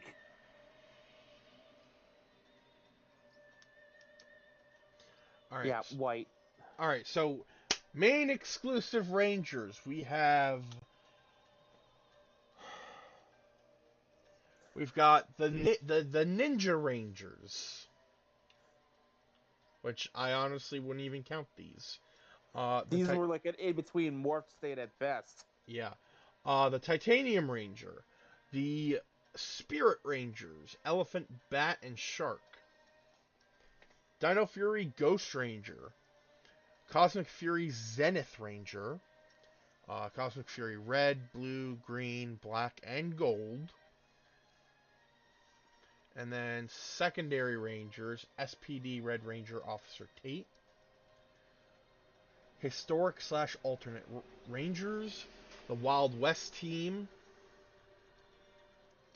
the 1995 movie team, the 1995 movies Ninja Ranger costumes, aka the in-between morph state, also known as the Ninjetti, the Red Shogun Ranger, and the Blue, Pink, Green, and Yellow Shogun Rangers, the 2017 movie Rangers, Evil Exclusive Rangers, the the Dark Rangers. No. Go back to the red one.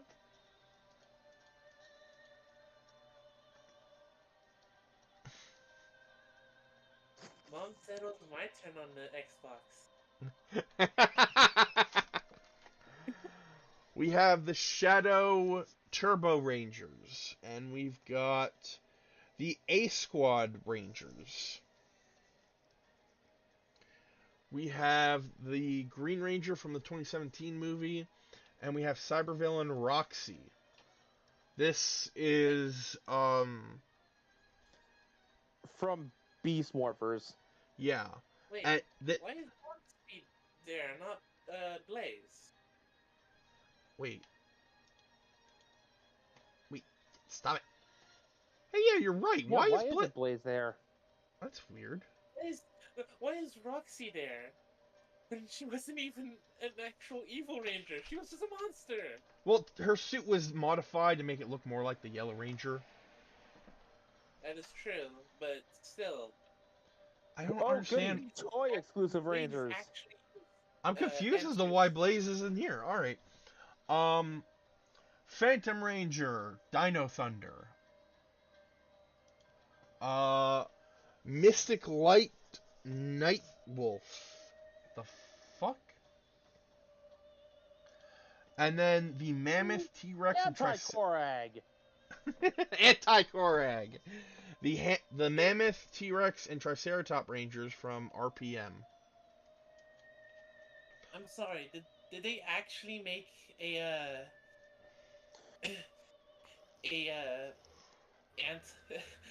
light Korag just because of the I mean, Unicorn Zord, I think it's called? I don't know. Evidently. Like, we already had the Wolf Warrior, which was just Red Korag. Yeah, but no, that was canon and Magic Ranger. That was there. Video game exclusive Rangers. Future Omega Ranger. Oh god, him! And the Guardian of the Hall of Legends. False exclusive Rangers. SPD Orange Ranger. Oh, boom. I still feel robbed. We haven't gotten the real Orange Ranger yet. Comic exclusive Rangers. We have Lord Draken. All new Red Ranger, Brit.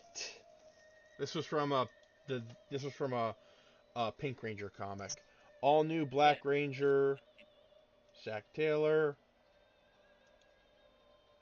Sergey. Okay, so I want you to stop on these guys real quick, just so I can point out a detail. Okay. Notice how these costumes, while they do resemble the Mighty Morphin ones, they've got like pink highlights on every Ranger. Mm-hmm.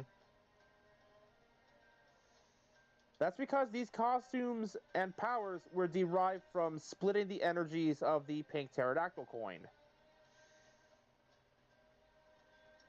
I remember. I like that version actually. I like that version. We also That have the Purple Ranger and and the Orange Ranger. the first real Orange Falcon Ranger Skull. outside the comics. Someone actually made decent looking costumes for these two, like not actual costumes, but like reimagine them as like actual Rangers, and it looks pretty good. We have the 1969 Mighty Morphin team. Psycho Green flashbacks intensify. We've got Grace Sterling, Jamie Gilmore, Nikolai, I can't pronounce that last name, Torona Washington, and Daniel O'Halloran. All but two of them were murdered by this sick fuck. It was also the first time we got a male Pink Ranger, by the way. Yep. Also, I just realized Psycho Rangers aren't on this list, and I know why. Why? Because they were in Mega Ranger. Oh yeah. That's what. Because this is like American. That's why Blaze isn't on the list. Oh, I'm stupid. Because the suit was used in Sentai footage. Duh! I'm stupid. We got the Rangers. Wait, did I just... Okay, no, I didn't skip ahead. We got the Ranger Slayer. Basically. I like that one. Huh? I like that one actually. That and the other one. Basically, Yeah, the use of black actually really works. Basically, Kim's dark future. Basic. Yeah. More like Lord Draken's brainwashed potential bride. Oh, I don't even want to think about that. We have the Solar Ranger, the Purple Solar Ranger. We have the Red Emissary, Blue Emissary, Yellow Emissary. Now, I don't know if these are supposed to be the Morphing Masters or... No, the Morphing Masters have different designs entirely. Okay. They're not. Alright. Supersonic Green. AKA the future Psycho Green. Trek. This stupid asshole. So, he is more or less a victim of bullying in his work environment. Constantly bullied and belittled by his Red Ranger, the rest of his team did absolutely nothing. He eventually snapped, led them all into an ambush to get murdered, presented them as proof of his loyalty to Dark Spectre, who then rewarded that loyalty by corrupting his morpher and turning him into Psycho Green. Yep. We've got a counterfeit Green Ranger from, what was it, Rise of the Dragon? So, yeah. Supersonic Green / Psycho Green is the Ranger with the highest confirmed kill count as far as, killing other Rangers is concerned. That we know of, because Andromeda was shown killing Rangers. Astronema. Astronema, yeah. He has the highest kill count as a Ranger. Okay. We've got SPD Green with the Dragon AKA Shield. JJ Oliver. That son. What is his full name? Does it not We even... don't know. Because, like, JJ makes me think Jason Jr. In universe, that wouldn't surprise me. We have SPD Blue, Lena, who I think is... Who the fuck was Lena? She's part of the same team as JJ. Okay. It's your face. Hey.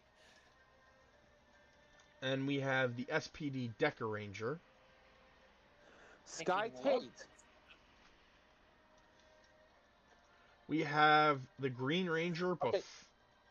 Can we go back to the Decker Ranger for a second? Because that is something I want to point out. That is Sky Tate. He was the Blue Ranger during SPD proper, got promoted to Red. Then when Anubis Kruger ended up retiring, Sky ended up taking his place, getting promoted, and had his own custom Ranger suit made instead of taking over the Shadow Ranger. That is pretty fucking cool. Wait, I thought Birdie retired and Anubis took his place.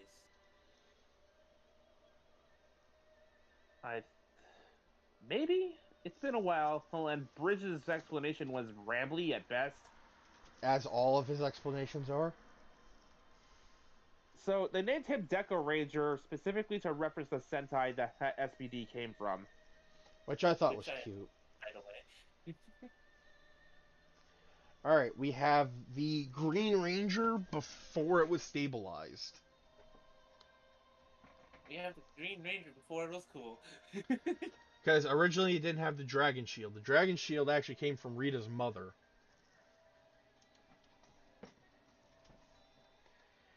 We have the, I'm going to call them proxy, Solar Rangers. We have Pink, which is, Kim is the Ranger Slayer. We have Black, which is the bull guy from Lost Galaxy. Mike.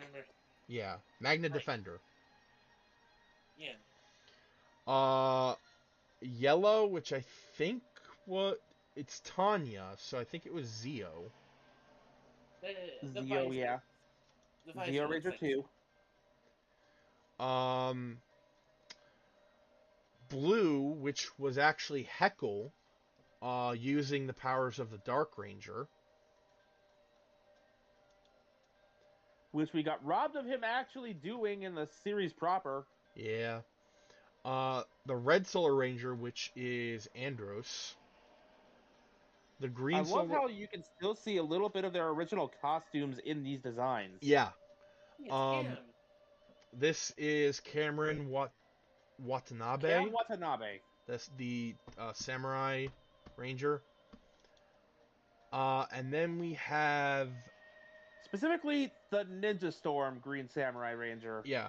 We have the Orange Solar Ranger, which, unlike the others, I believe this is a actual Solar Ranger.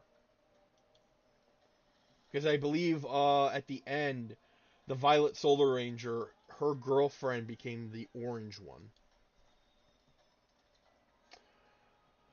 Okay. I comic now. The Omega Rangers.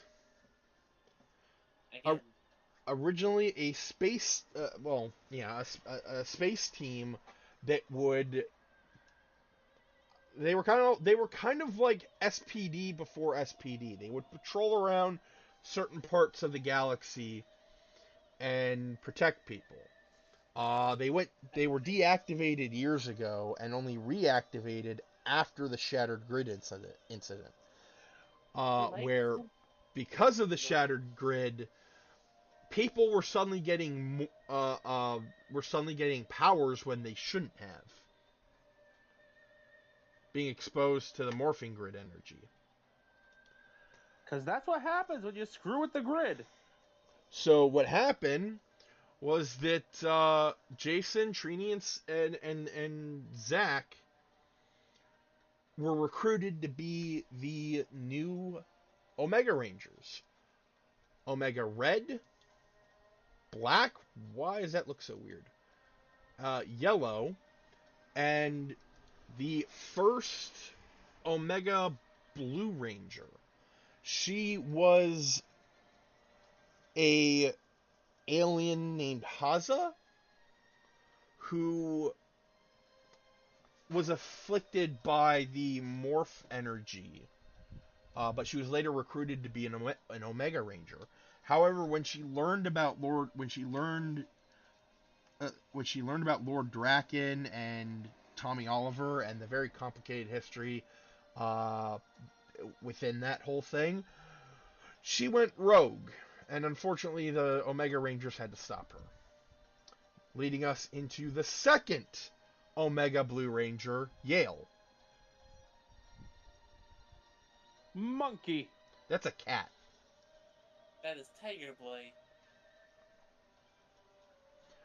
And next we have... All I saw was tail and like the hunched over posture. Now that I'm getting a better look. Yeah, it's Kitty. We have the TMNT crossover Rangers. We have Shredder as the Green Ranger. We've got Leonardo as the Blue Ranger. Donatello as the Black Ranger. Raphael as Red. Michelangelo as Yellow, and April as Pink. We've got the Red Ninja Ranger, Black Ninja Ranger, and Blue, Yellow, and Pink. Oh yeah, I forgot about this guy. This was in like a Brazilian comic. There was an orange, Dino Charge Ranger. It turned out to be a monster in disguise. Okay, fair. Before you go any further, Yes. I like to think that the Omega Rangers are basically hired guns, like mercenaries for the emissaries. Technically, they are. They're literally hired guns. Technically, they are. All right, we have the Dark Rangers Part 2. We have AKA the better ones. we have Putty Rita Repulsa as the Dark Red Ranger. We've got Babu as the Dark Black Ranger. Squat That as will give me nightmares. Squat as the Dark Blue Ranger. Goldar as the Dark Yellow, and Finster as the Dark Pink. We have Time Force Black. I missed the Avatar. And technically Silver as well. Oh yeah, the new Green Ranger. Grace Sterling, brought back the Green Ranger powers. And this was the result. The person who's using these powers is one Matthew Cook, who was originally Kimberly's boyfriend before Tommy had moved to town.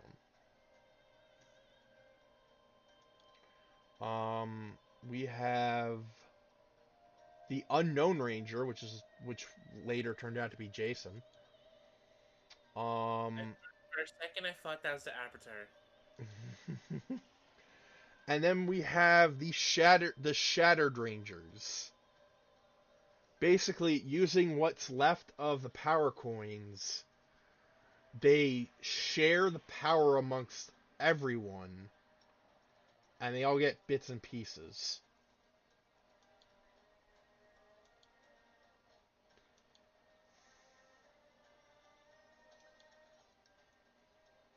Oh, and Bulk and Skull also had a shattered form.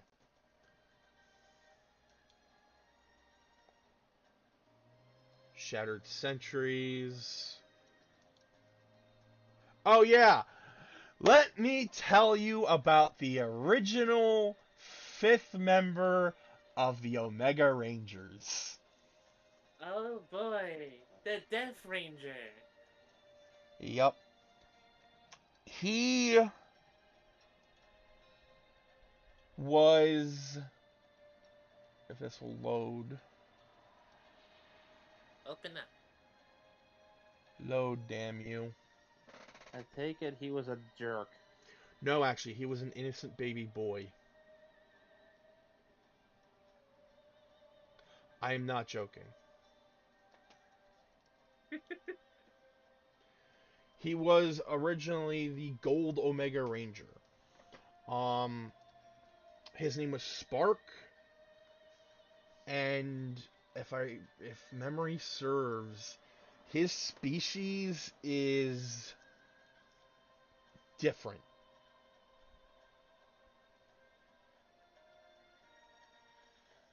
Right.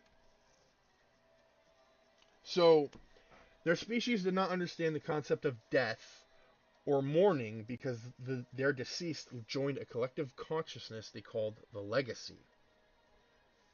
So,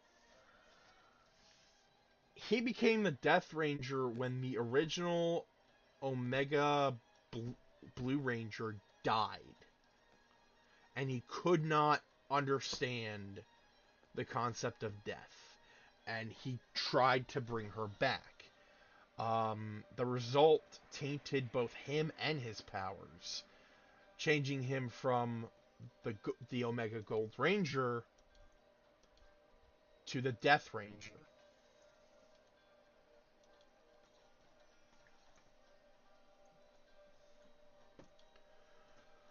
His story is one of tragedy. He could not understand the fact that his friend had died and could not properly grieve because his species never... Inability to process and cope and grieve led to all of this. Yep. Arguably one of the most dangerous Ranger villains in recent history. I say that, but then there's this.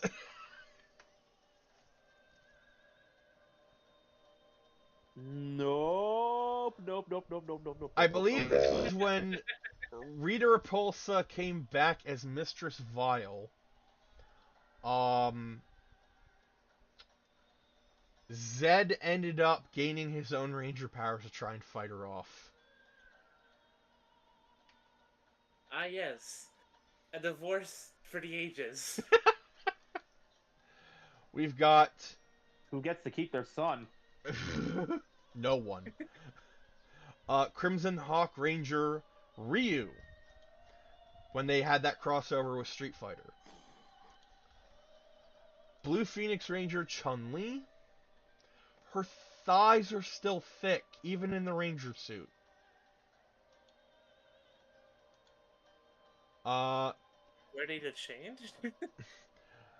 Soaring Falcon Ranger Ken Masters, which There was more than just two? yes, there was two more. There was Ken and Cammy. The thing I don't understand is why it keeps like the sleeveless look for Ken when it didn't do that for Ryu. I don't know, actually. Also, I guess... why the fuck did it keep Cammy's leotard?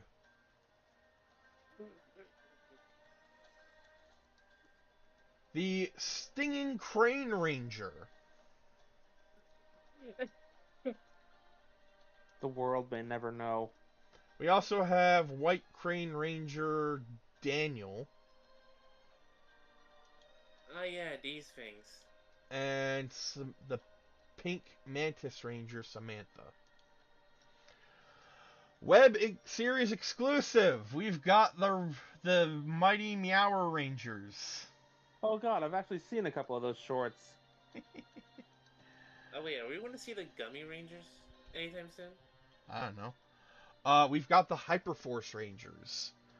Red. There they are. Blue. Yellow. My favorite out of the Black. web exclusive suits. What, this one? All of them. Oh, all of the Hyperforce Rangers. Also, a unique Ranger team in that their Megazord is itself modular. We got Time Force Silver. And then Again, it's Avatar. Hyperforce Green.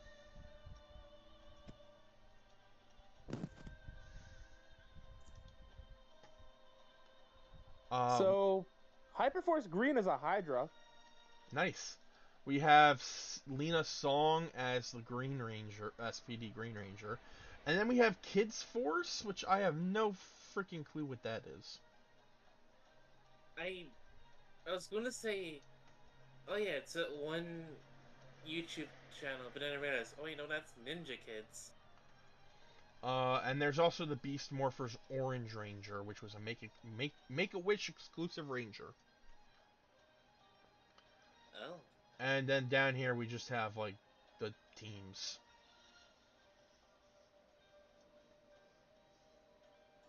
So yeah, Hyperforce specifically, they were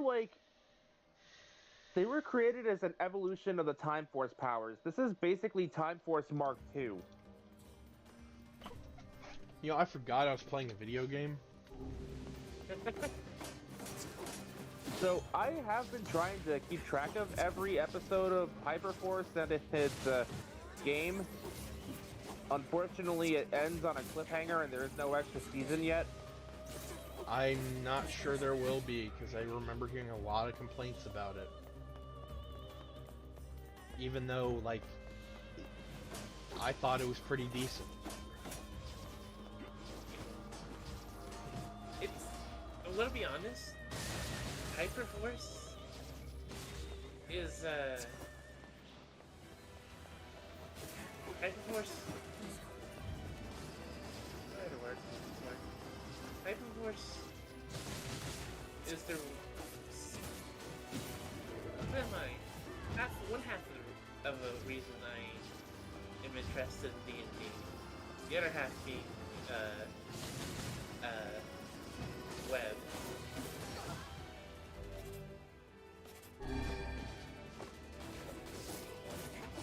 So, as I was saying, like, they were developed as like an evolution of the Time Force powers. They came from the year 3015-ish. Like, it was after Time Force. In fact, their teacher in the academy was a former Time Force Ranger. Jen Scott, I believe. Yes.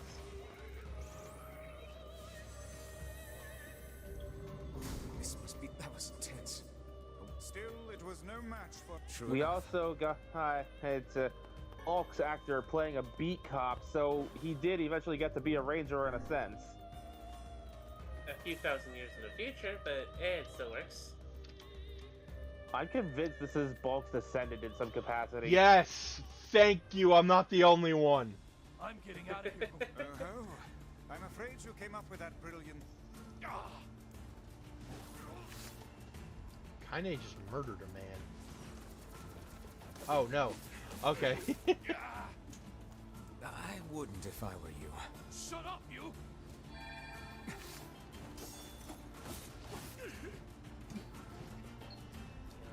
I'll get you. I'll get you for... Shut So, the hell up before each I tear off ranger's your power arms, was- ram a stick up your ass and Each turn you ranger's into power a set was based kebab. off of some kind of mystical creature. That you were able to restrain that hooligan with words alone is testament to your vulgar... Cram it up your index. I just can't remember guys all are of them done off the snorting. top of my head. Didn't the black one have Cerberus? Black was Cerberus, I remember a serpent, I remember a ram. Yellow was Ram. I Well, think They Pink sentenced was a the bandit to phoenix, 10 and years I in prison. forgot what The seal red was was. open when we got there, Let me look but this we up. defeated the... And like I said, There green was was a a large- Hydra. Stay alert.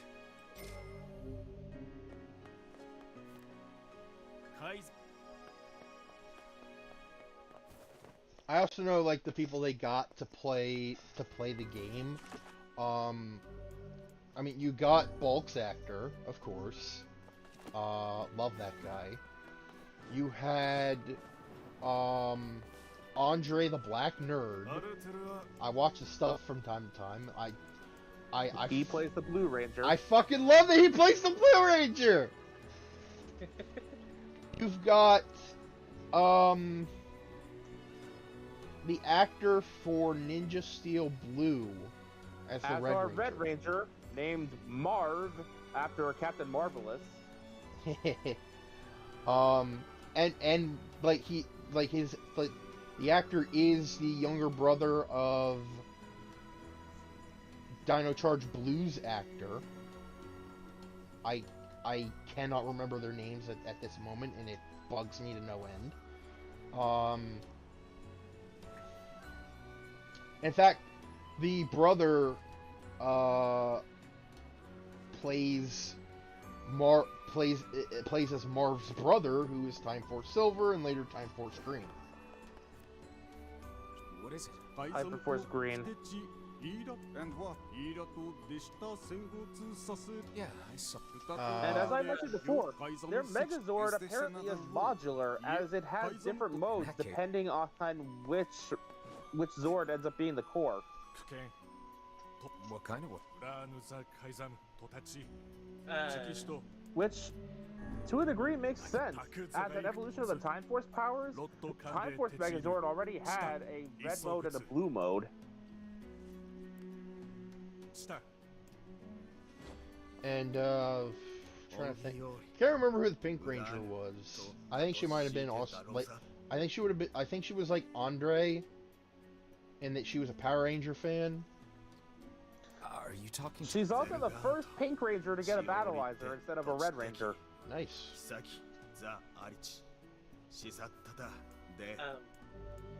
From what I'm seeing Sure, here, but you have to stop calling me.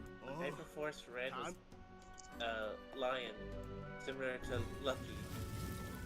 Oh god. And Hyperforce Black was played by Christina V, who is a singer and voice actress, and she voices Marinette in the Miraculous Tales of Ladybug and Cat Noir. Funny enough, she also, the Hyperforce Black Ranger also takes a cue from Operation Overdrive and does that job better. The Ranger who was actually a robot the entire time. Wait, Black was a robot? She's a robot. I knew And it was unlike Overdrive Red, she never turns human. I knew it was impossible for someone to be that hot.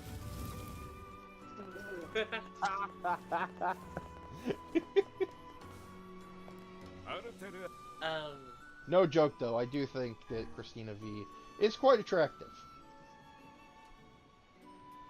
Also, we went up to Alpha 55.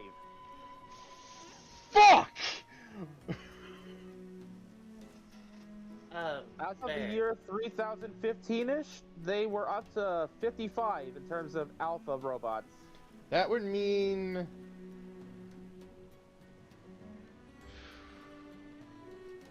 Quite a few of them have had quite the long lifespan. Yeah, I was gonna say, they've had... Each one must have had like a pretty decent lifespan. Bear. Yes.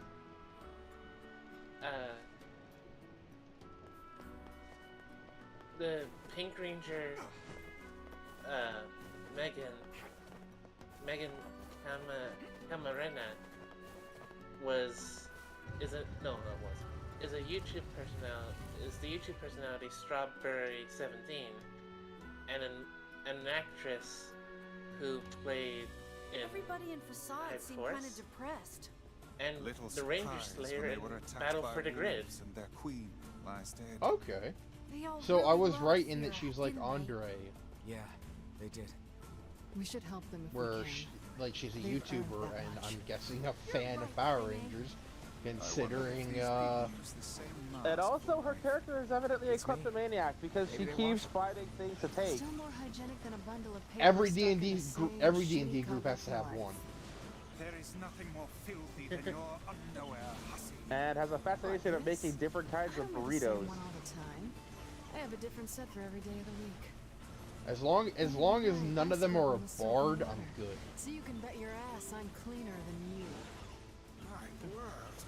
Aw, Truthfully, that's cute. nobody's tried to seduce a monster yet. I feel like the Aw. Black Ranger could do it and succeed. And I'm not just saying that because I think she's attractive.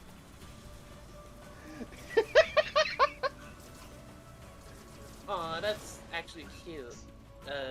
I clicked I went to her YouTube channel, and she dyed her hair pink reddish.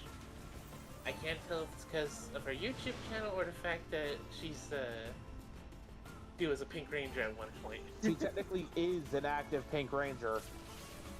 True. Since her story never got to conclude. Yeah. Okay, so I was mentioning about Alpha 55. Weirdly enough, Alphas used a variety of pronouns in this particular thing. Like, originally people thought this Alpha was female because, you know, high-pitched feminine voice, because the person playing him was the game master, so, you know, played by a woman.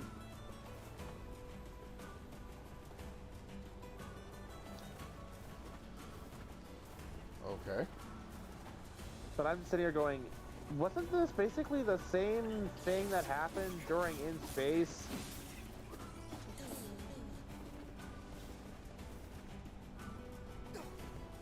I think so.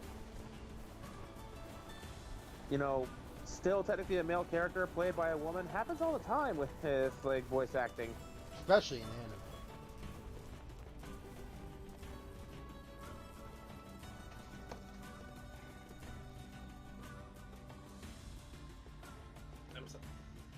I'm sorry. Also, that poor Alpha robot is like the physical embodiment of anxiety with all the shit he has to go through. Fair. I'm sorry. I just found out that Christina voiced both Christina voiced two characters from Genshin Impact. Who? Christina V, the girl you have the hots for? Oh yeah. She voiced Genshin characters? Yes. Shit, now I have to play Genshin. The ones you'll want are Bennett and Xingqiu.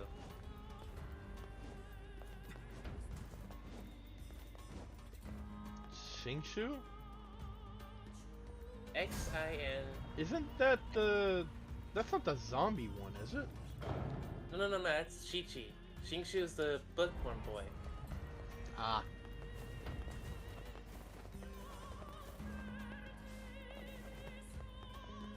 Yeah.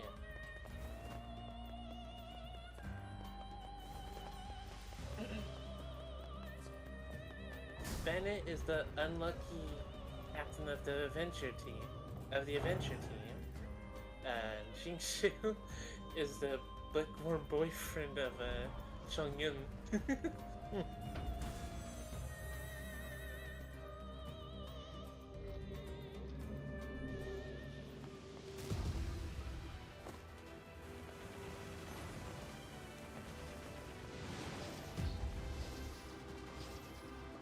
Sorry, I'm never gonna not be hearing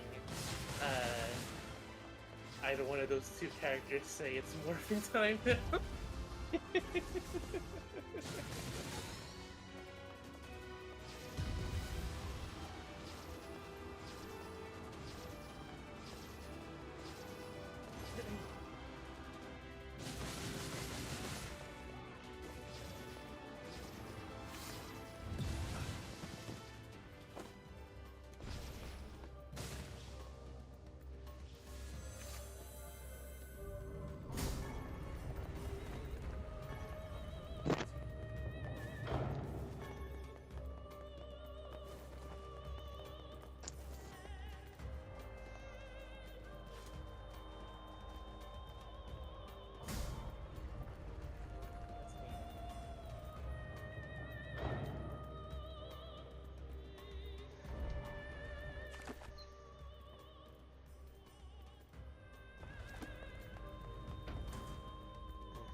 So, turns out I already have, like...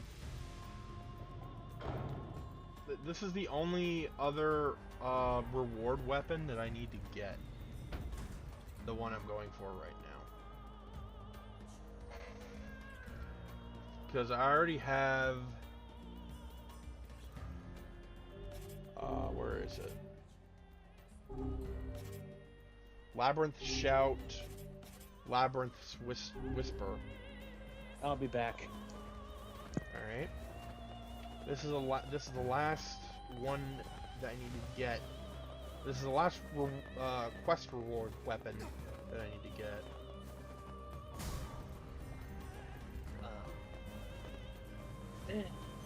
Well, honestly, Bear, if you do start playing Genshin, the one thing I do suggest is never entering any of the Genshin communities. It's probably for the best. I'll be honest with you, they're... Okay. They're just as bad as the My Hero, if you know what I mean. Unfortunately, I think I do. Every character needs to be shipped for some odd reason. It's weird. I mean, I ship a few characters, sure, but like, I don't go crazy with it. Like, oh fuck, I died. Like, I ship Midoriya and Uraka, Yeah, you know, you see, fair. That actually makes sense. Todoroki and Momo, Kirishima and, Mina. That was her name, Mina. Yeah, those make sense, right? Yeah. But I'm guessing these guys ship, like, Bakugo with literally anyone. In that sense, I'm back. yeah. Welcome back.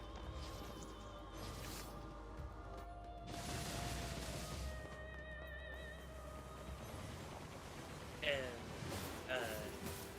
what else?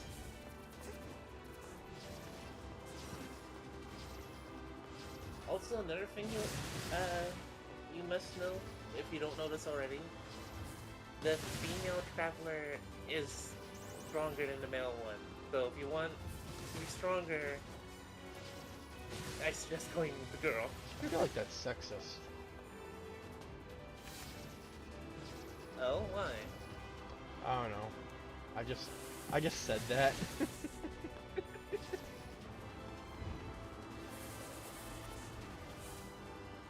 What else?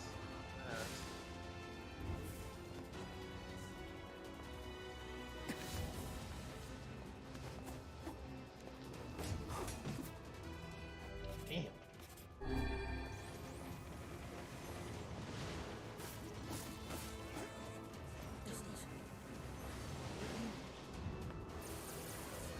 You'll, along the way, while you're upping your adventure rank, you'll actually get to meet the characters you'll play as. Like, at one point you could meet Bennett, another point you meet Shincho. I heard about that. Yeah. Hey, certain characters will even let you try them out. Like, say, in terms of this game, say if this game lets you swap characters.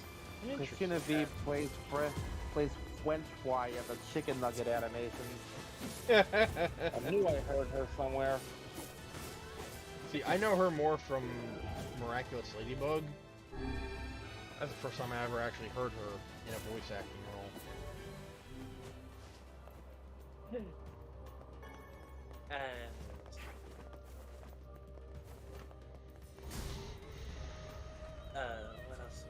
what was I gonna say?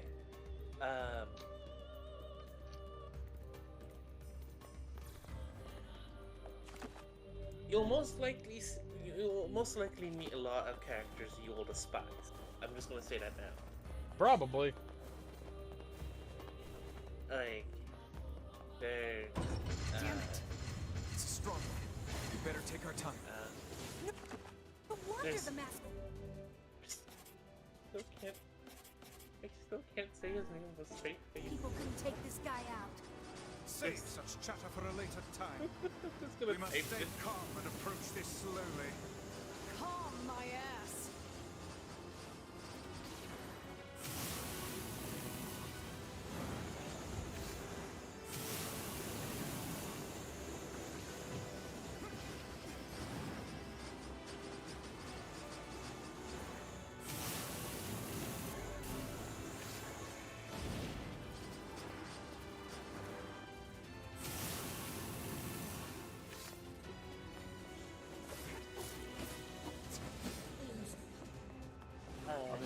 I'm just trying to see if she's played anybody in Transformers I might recognize, because I feel like I've seen her somewhere. Yeah, there's that character who you most likely will despise when you first meet him.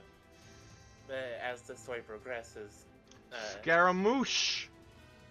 yeah. I only know that name because that was the name of the robot villain in the early parts of the Samurai Jack revival. Played by Tom Kenny. Yup. Scaramouche is one of The the... shades inside this temple are far more powerful. Either way, we're done here. He's one of the harbingers who are set out looking for all Archon's, Godzilla Okay. Singular Point, Jet Jaguar, Child. Oh! Right! Because, okay, Jet Jaguar has like 3 voices. By the end of the series. It's complicated. Yeah, plus the end of that series gets like real meta-y. So, yeah, she voiced one of the voices of Jet Jaguar. Awesome.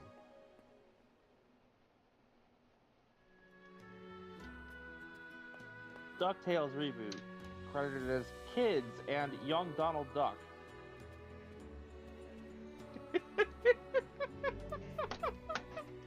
Pokemon, Riolu, additional voices. Bugsnax, Palatos, Charmeleon, and a lot more. I did not realize she did voice work for Bugsnax.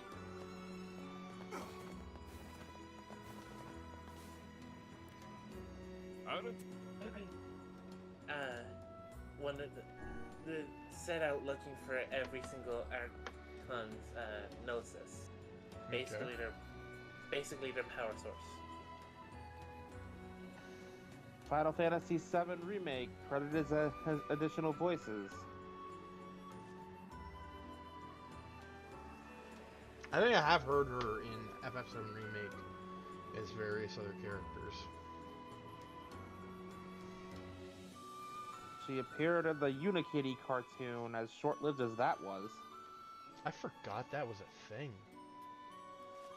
I tend to call it if Twilight Sparkle decided she was Pinkie Pie for a show. Ugh.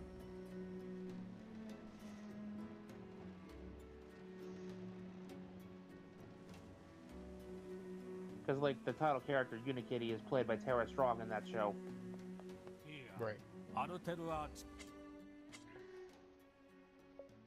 And, like, she is so channeling the stereotypical Pinkie Pie, it's ridiculous.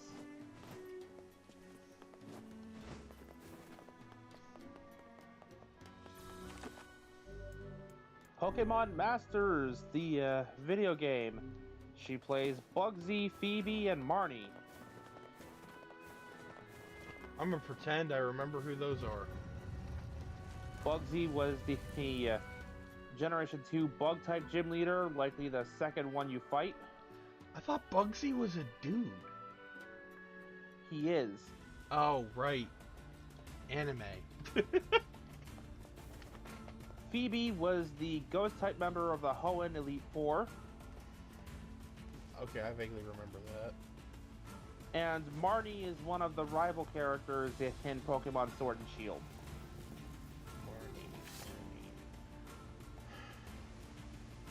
Actually, I think I know Pierce's that. younger sister. The Dark-type gym leader's younger sister? Yeah, okay. Marnie. Yeah, I remember her. Right. The team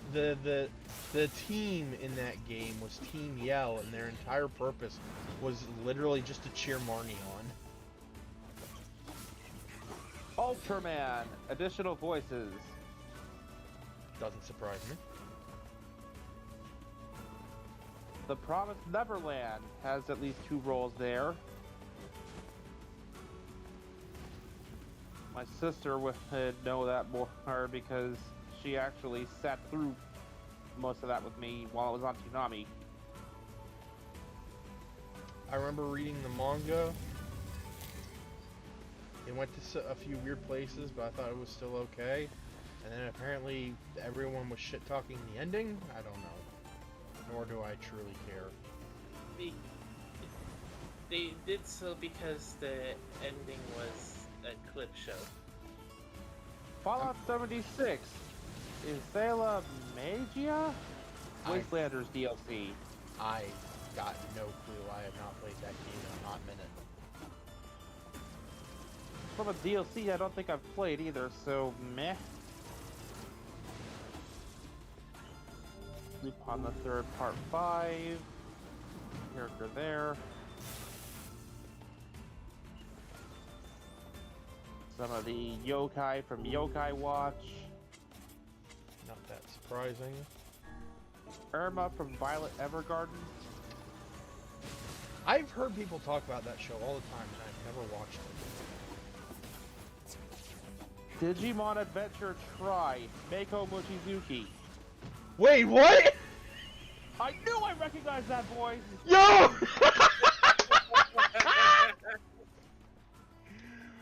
Meiko was a freaking Power Ranger in another life. That is just perfect.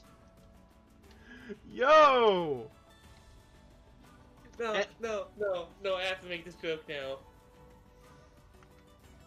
I have to make this joke now.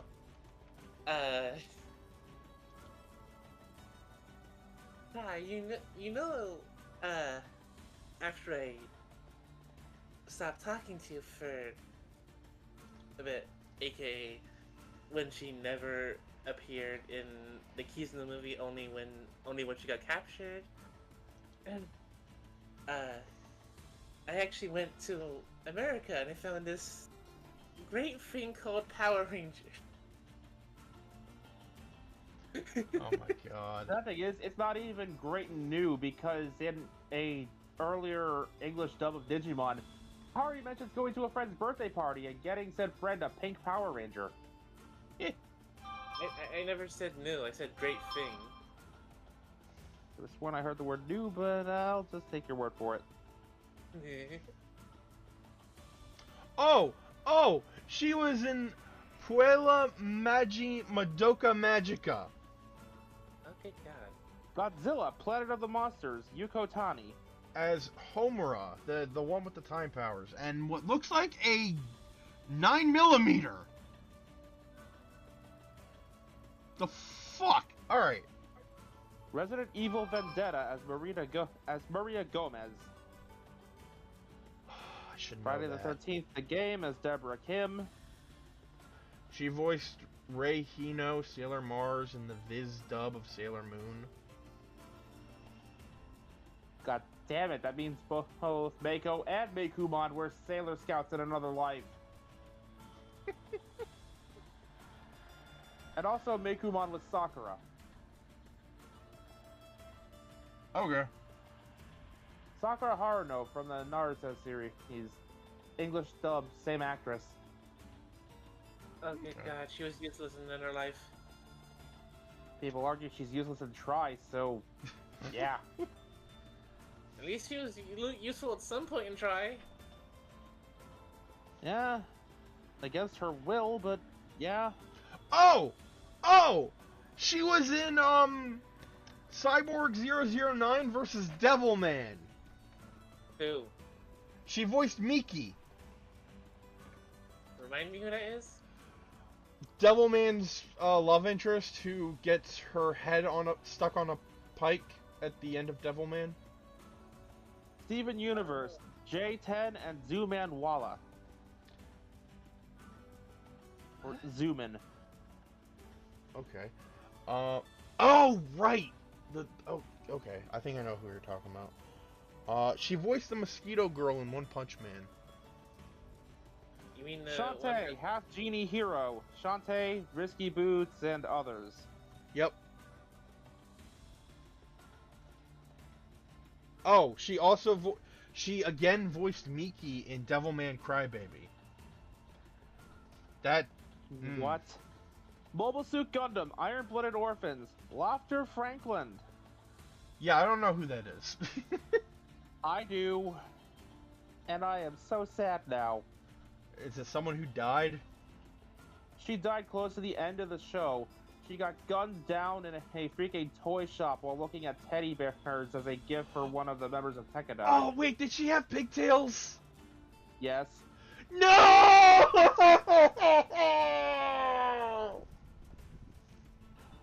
Oh boy. I feel your pain, my dude.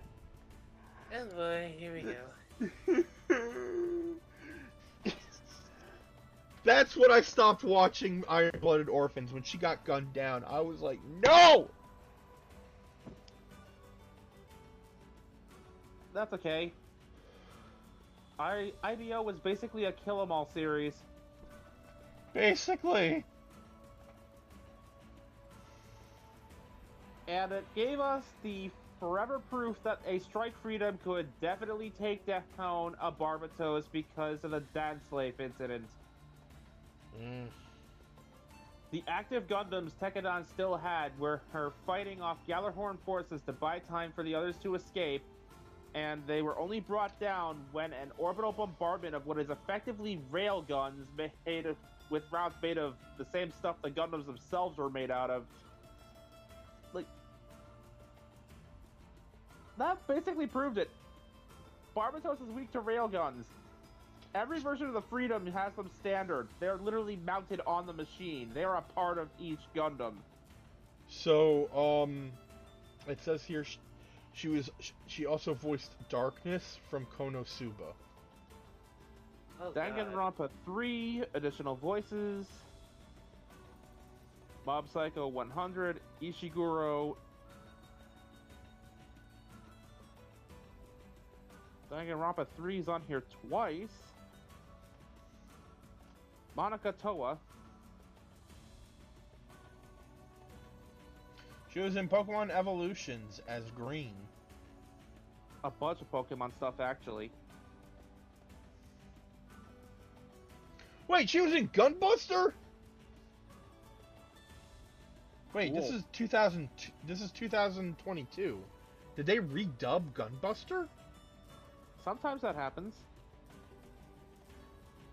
The Seven Deadly Sins, whatever, Hawk. No. I refuse to believe. I refuse to believe that. What? The Seven Deadly Sins signs ellipse, it goes off from there. Hawk, English version, voice, 2016 TV miniseries, 1 episode. I refuse to believe that Hawk, that little pig, was a Power Ranger in another life. Oh. Believe it now. So yeah, Miraculous Tales of Ladybug and Cat Noir. She played Marinette Dupan Chang, aka Ladybug. And like you said, she played J10 in Little Voice in Steven Universe.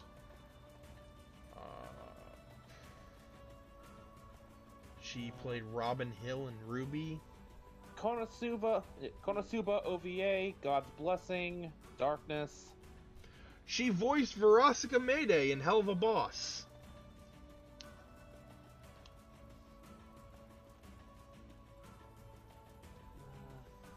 Garo, Divine Flame, Sarah. What? What? Garo, Divine Flame, credited as Sarah. Where is this? Pretty far down the IMDb list. Okay, It says 2016. SARA? I'm on Wikipedia, so... Latios. Yes? Sarah, as in SARA? Yes. Oh, wait, why am I looking in animation? Duh. Bear. Hold on. He was the Makai priestess. She was a Makai priestess? Yes. Oh my god! I will send you both. Wait, no, Latios. In the one you're looking at, do you see pictures or is it just names? Just names. I will send you Pictures both. are of the pictures are of the series that it's talking about, like the DVD cover or something. I will send you both PNG. Okay, I'm not seeing Garo here on. That's why I'm on IMDb. Huh.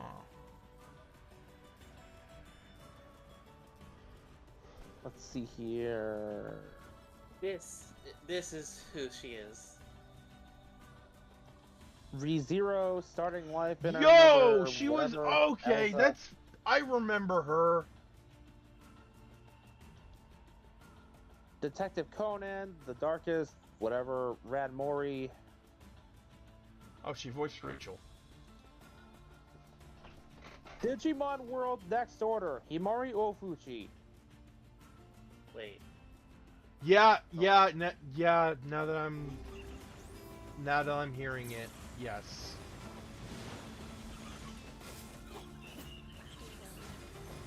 That's two Digidestined who were a Power Ranger in another life.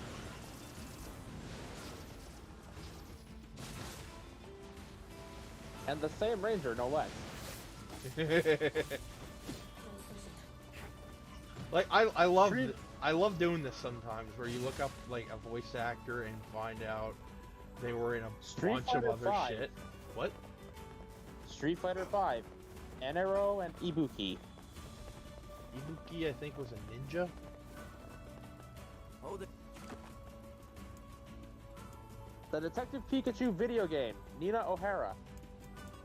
Never played the game.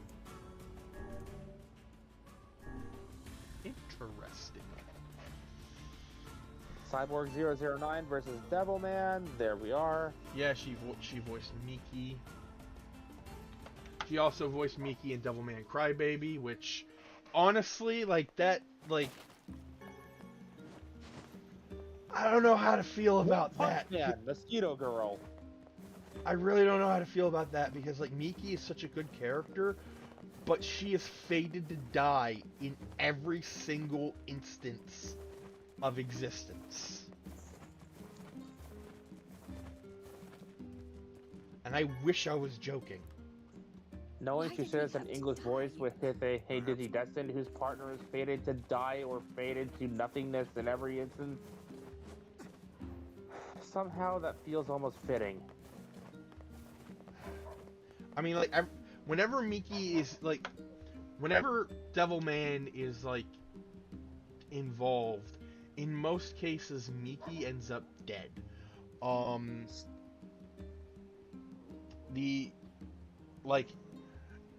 If it's, like, a retelling of the original story, usually it involves a bunch of demon hunters thinking she's a witch because of her closeness with Devilman, and they hunt her down and kill her friends and family, and then eventually kill her. And when Devilman, We're all counting on you.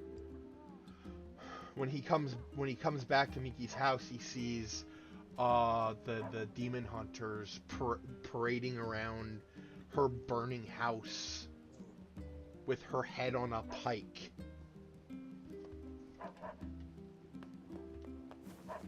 And it's at that That's moment... intense. Yeah, it's at that moment Devilman gave up on humanity.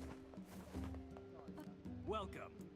Because the one person... Blacksmith's The one... Well, not the one person. One of the people that he cared about more than anything in the world was murdered by other humans. So of course he'd be like, you know what? They're not worth saving anymore because Miki's not there. Anyways. Oh, I got one more thing to add. And it's not as depressing. In Devil Lady, Devilman, after his death, is found in hell trying to find Miki's soul. And it's made clear that he could leave at any time he wants because he is fucking Devilman. And he's bonded with the strongest demon in all of hell. But he is dead set on trying to find Miki. And in the Mazinger Devilman crossover, the events of that happen because he is trying to revive Miki through the power of the Greek gods. You have a letter. Okay, Still then. off to the. So, like, it's implied that he succeeds.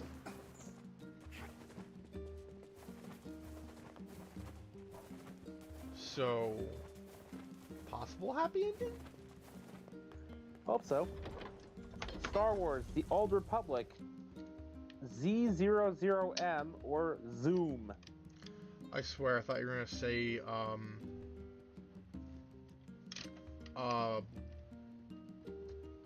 Bastila's descendant, and I was gonna be like, of course!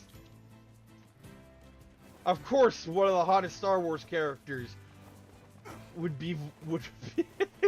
I'll just shut up now. One Punch Man, Mosquito Girl. Yep. One Piece, episode of Sapo something or other. Viola. I don't recognize. Granted, like, I have not watched One Piece in a very long time. People keep telling me to watch it, but it's like, I don't want to waste my time on like a 900 episode series. That's probably mostly filler anyway. I can barely handle a 50 episode series. Thank you very much. Xenoblade Chronicles X, female avatar, Peppy.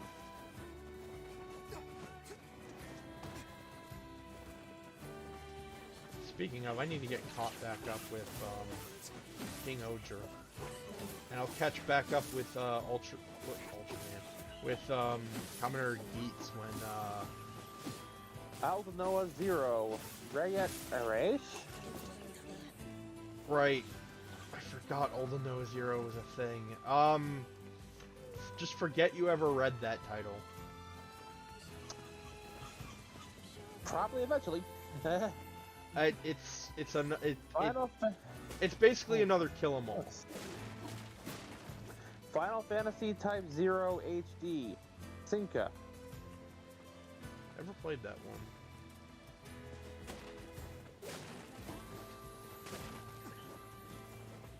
Terraformars, Eva Frost. I know of Terraformars, and I wish I didn't.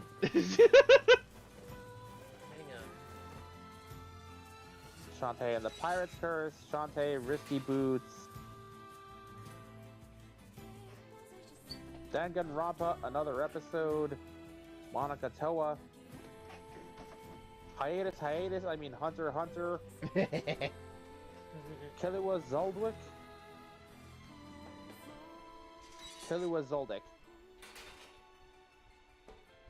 Hey there. Great. She was in Kill la Kill, apparently. You know, nice. With a weapon... Rei Holomaru. I need to ask you... Oh, yeah? I want you. That is a rather... It's my mission. It's the whole reason Batsu I've been creating... played I don't Catwoman. care about money. Which bastards? The ones in the mountain. That little shade in his... The shade has joined force. There's a shade in there? Played Fujiko Mine in a Lupin the Third movie. It's just a Lupin the Third movie because I don't really know the difference too much. I'm still trying to get into the series. Because I figured, like, I saw an episode or two on Toonami once a while back, and it's like, I got some Sly Cooper vibes from this, so I thought I might actually be interested.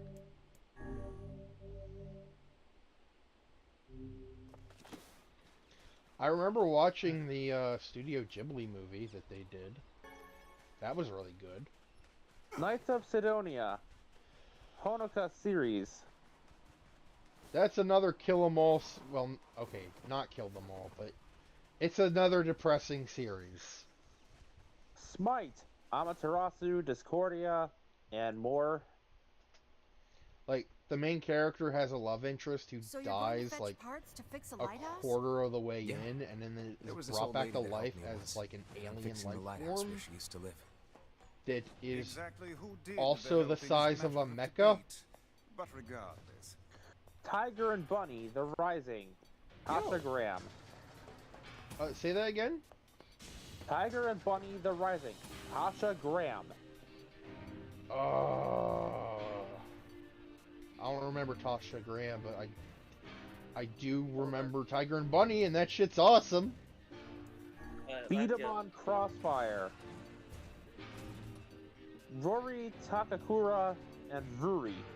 See, you say beat 'em on Crossfire, and the first thing I think of is just beat 'em on, and then the board game Crossfire. Yeah, fuck the other. Let's move on for a second. Mm. Tiger and Bunny. The Rising. The Rising. What was it? 2014. Rising. What was that name again? Kasha, Kasha, Graham. Kasha. Oh. Graham. Graham.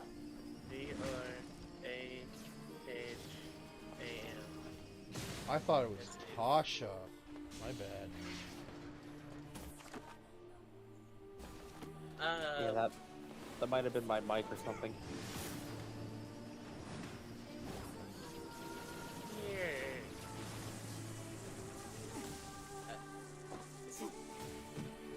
I don't really know this one myself, actually. Hold on. Because The Rising sounds like it's one of the movies or the second season.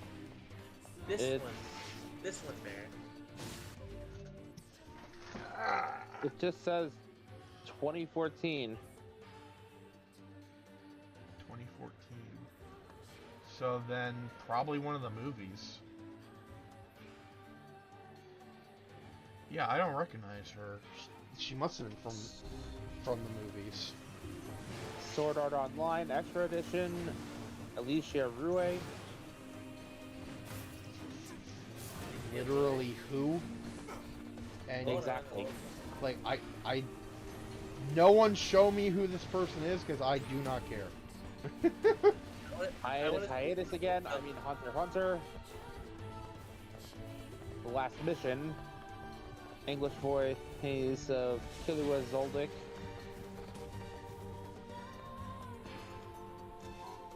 Blaze Blue Alter Memory.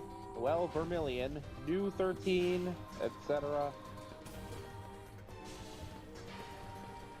Drakengard 3, 4. Okay. Wait, hold up. Drakengard? Drakengard 3. Character's name is 4. Oh, she was one of the sisters. Yeah, in Drakengard 3, the villains are the intoners. Their music is basically magic. Like their singing voice and everything. There was originally only one of them. She had a flower embedded in her eye, and it's theorized that the Atoners have something to do with the Watchers. It's this whole thing. But when the original Atoner tried to,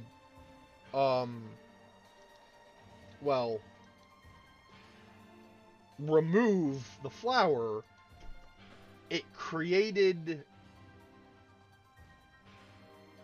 5 sisters, with the original one being named Zero. Armored Core Verdict Day. K, Helicopter Reinforcement, and more. Dynasty Warriors 8, Lianchi. Which one's for? Oh. Pokemon Origins, Lass, Cubone, etc.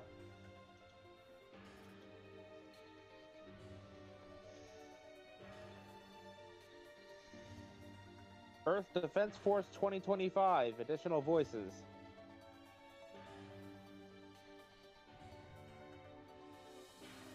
Hunter x Hunter again. Another movie in this case.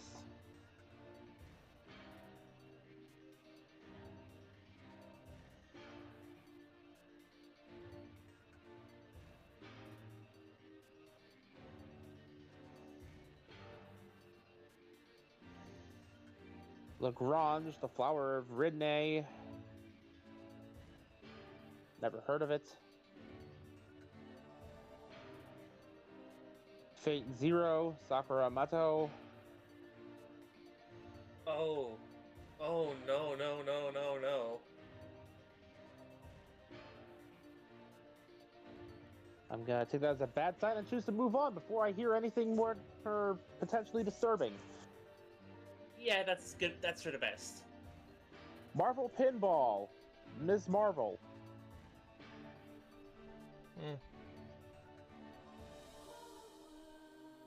One Piece, additional voices.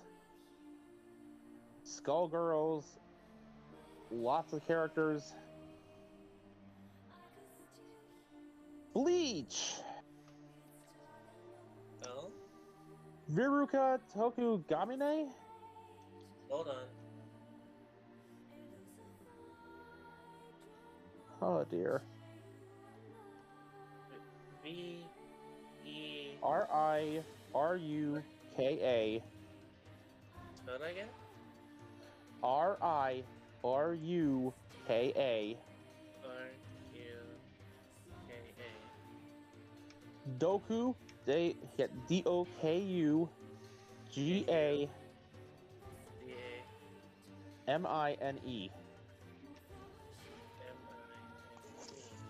Let's see this.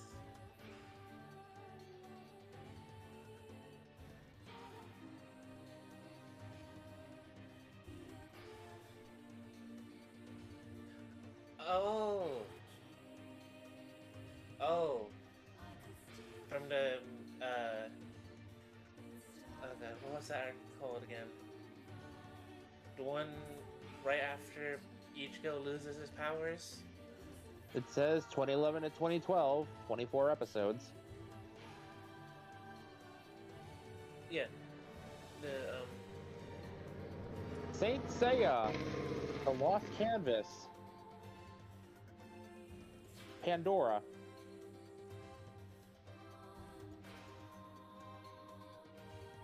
More Blaze Blue, more Dynasty Warriors.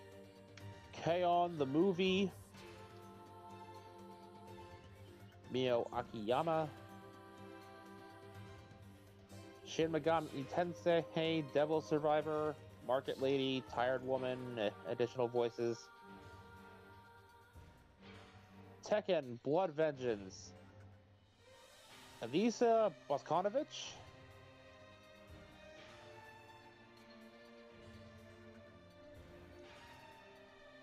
More of the stuff I've already seen.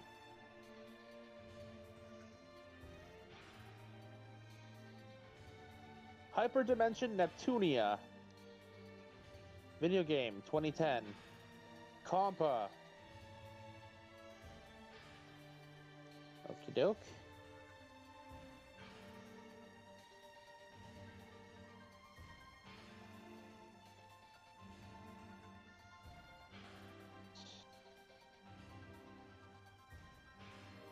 I didn't even realize there was a Tamagotchi anime, but okay.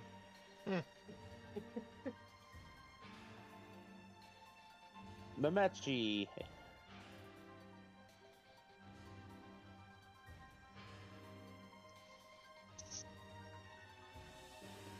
Zen Oh. Pinball, Ms. Marvel. I think I can remember what the arc was called now. The, Full Bringer arc? The Familiar of Zero, Louise. Oh, she voiced Luis, really? Yeah. The Familiar of Zero, Louise, voice. 13 episodes, 2006. Eureka 7, Volume 2. Additional voices. The 2006 Doraemon. IGPX Immortal Grand Prix. Sage Rublev. That one at least is kind of notable to me because IGPX was Toonami's first original anime.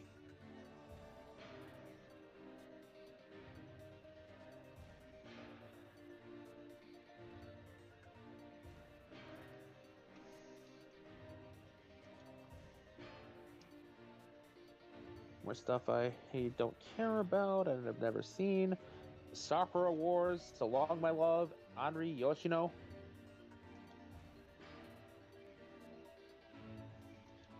Destiny of the Shrine Maiden, Misaki. Wait, you said Sakura Wars? Sakura Wars, So Long My Love, Anri Yoshino. Henri. I'm gonna get going. Alright. See ya. Bye.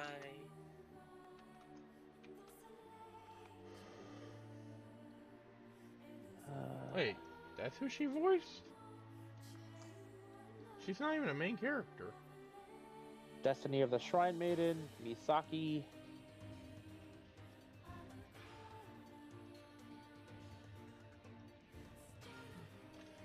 Anyway.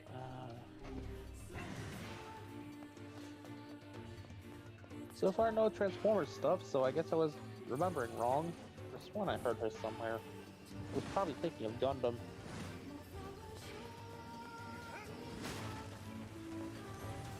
Sailor Moon, aka Sailor Mars. I mentioned that earlier. And I'm down at the bottom when we've made it to Gunbuster.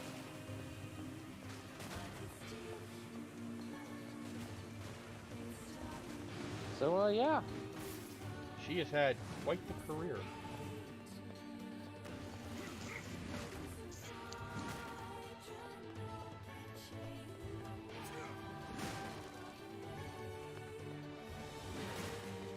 I'm actually gonna see if I can find Digimon Adventure Try again, just so I can look up Mekumon's actress, because, well, fun fact, Mekumon and Gatomon are voiced by the same person in Digimon Try, because they didn't get Gatomon's original actress back. Ah. So Gatomon sounds notably different. This is in English or Japanese?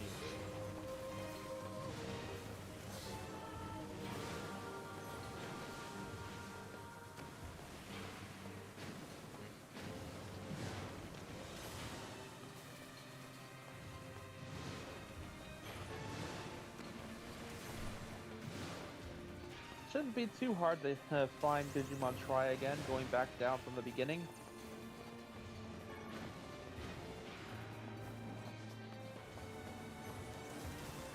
That time I got reincarnated as a slime? Apparently that's a really good show. Evidently. Plays a character named Violet.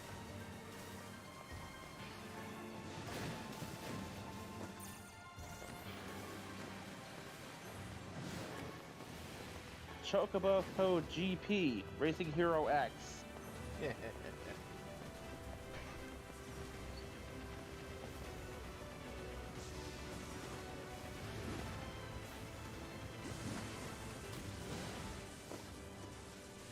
A couple WarioWare titles too. Interesting.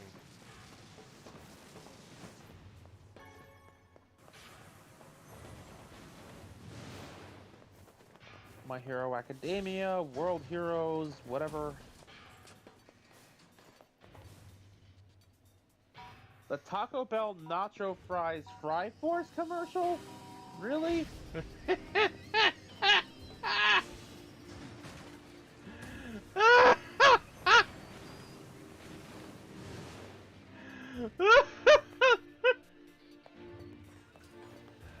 Ruby as Robin Hill. B-Stars as Sheila and additional cast. Gaia 6, Defiance of Destiny.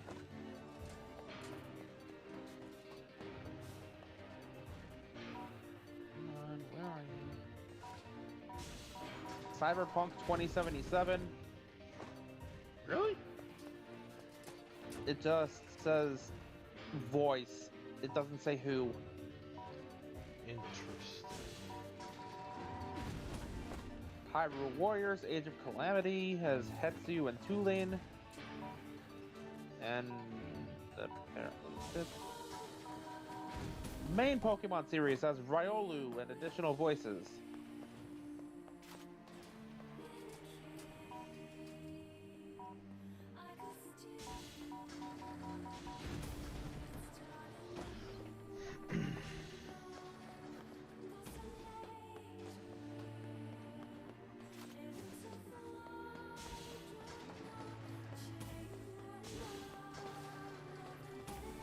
Mario and Sonic at the Olympic Games, female announcer.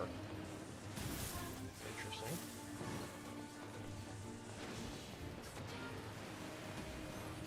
Stuff from Boruto, nobody cares about.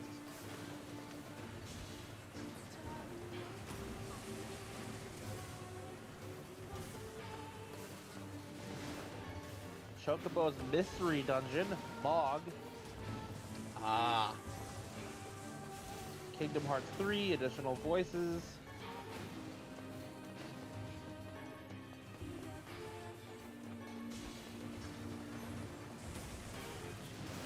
Digimon will be closer to the top than that.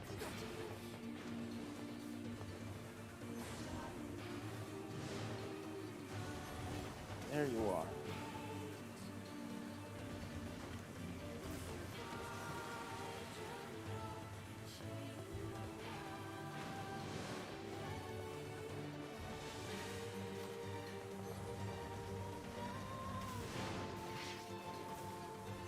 So, Mako is not the only one who was a Power Ranger in another life. Johnny Bosch played TK in the Digimon Tri movies. Ha! Nice.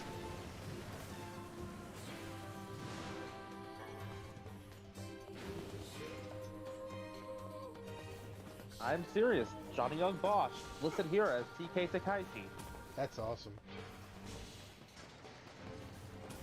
Vic Mignogna played Matt. So, Matt was Broly.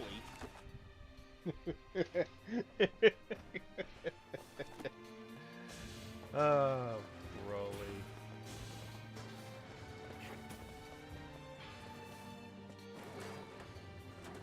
Digimon Tri was also the last time Mimi's original actress would play her before passing away. English dub. Oh man. That sucks.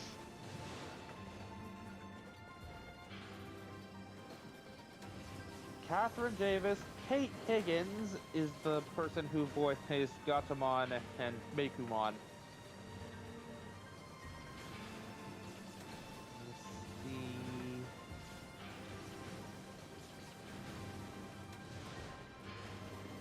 A bunch of roles in SpongeBob. Huh. Bleach, 1,000 Year Blood. As Retsu Unohana and Nanao Issei, whatever.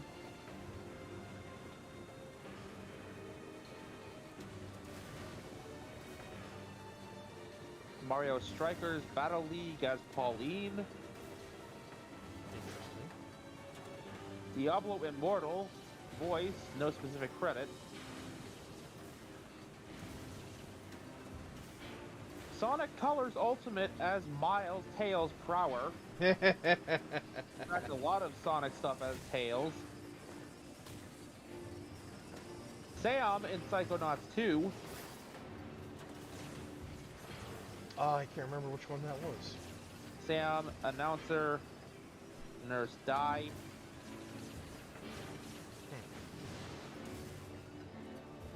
Mario Golf Super Rush, Neo, The World Ends With You.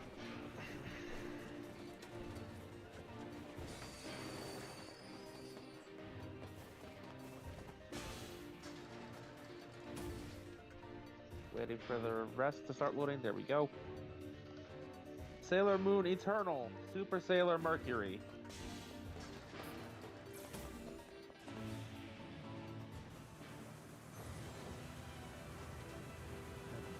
Reverse, World of Warcraft Shadowlands. The Warriors Age of Calamity as Pura. I know that character. Devil May Cry 5 Special Edition as Lady. Yep. Really? Just Lady. Yeah, that she stopped using her real name because of her father, who killed her mom in hopes of becoming like the Demon Knight Sparta. She later took on the name Lady, which Dante gave to her as a new name. Boruto, Naruto Next Generation as Sakura Haruno / Uchiha.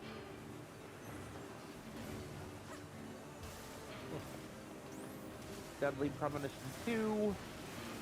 XCOM. Final Fantasy VII Remake as additional voices.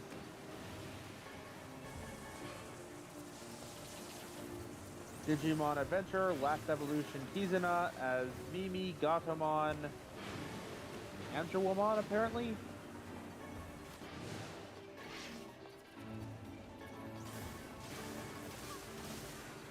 Oh, I am become error. I clicked the link instead of just scrolling. I have become Error, Destroyer of Worlds.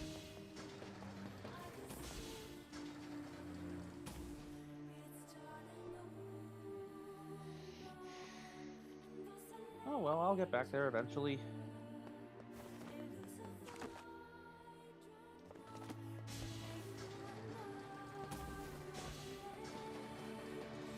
Yep, here we are. Enchantimals, Mario Kart Tour as Pauline. Marvel Ultimate Alliance 3 as the Scarlet Witch. Nice. Star Forces, the Forces of Evil. Additional voices, Firstborn, whatever. Don't know, don't care. World War All that matters Z, is that we the killed video them both. game as Marine. Powerpuff Girls reboot as additional voices.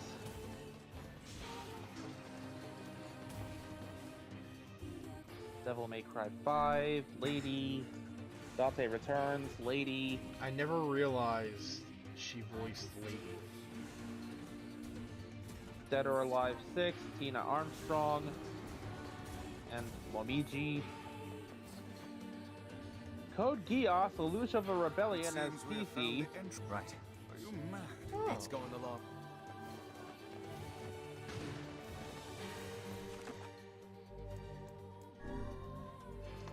Oh, I think it says Resurrection on the thingy actually. Alright, well, Okay. we've been going on for about 3 hours, and it's kind of my fault for the whole little Power Ranger presentation I did earlier, but thank you all for watching. This has been Vegas Bear 92 And Latios. and Latios, and I will see you guys. What's today? Thursday? It's Thursday. Yeah, I'll see you guys tomorrow with probably more of this. One last one for the road. .hack/GU last recode as Natsume. Interesting. Alright, well. Make See y'all Kumon not later. around.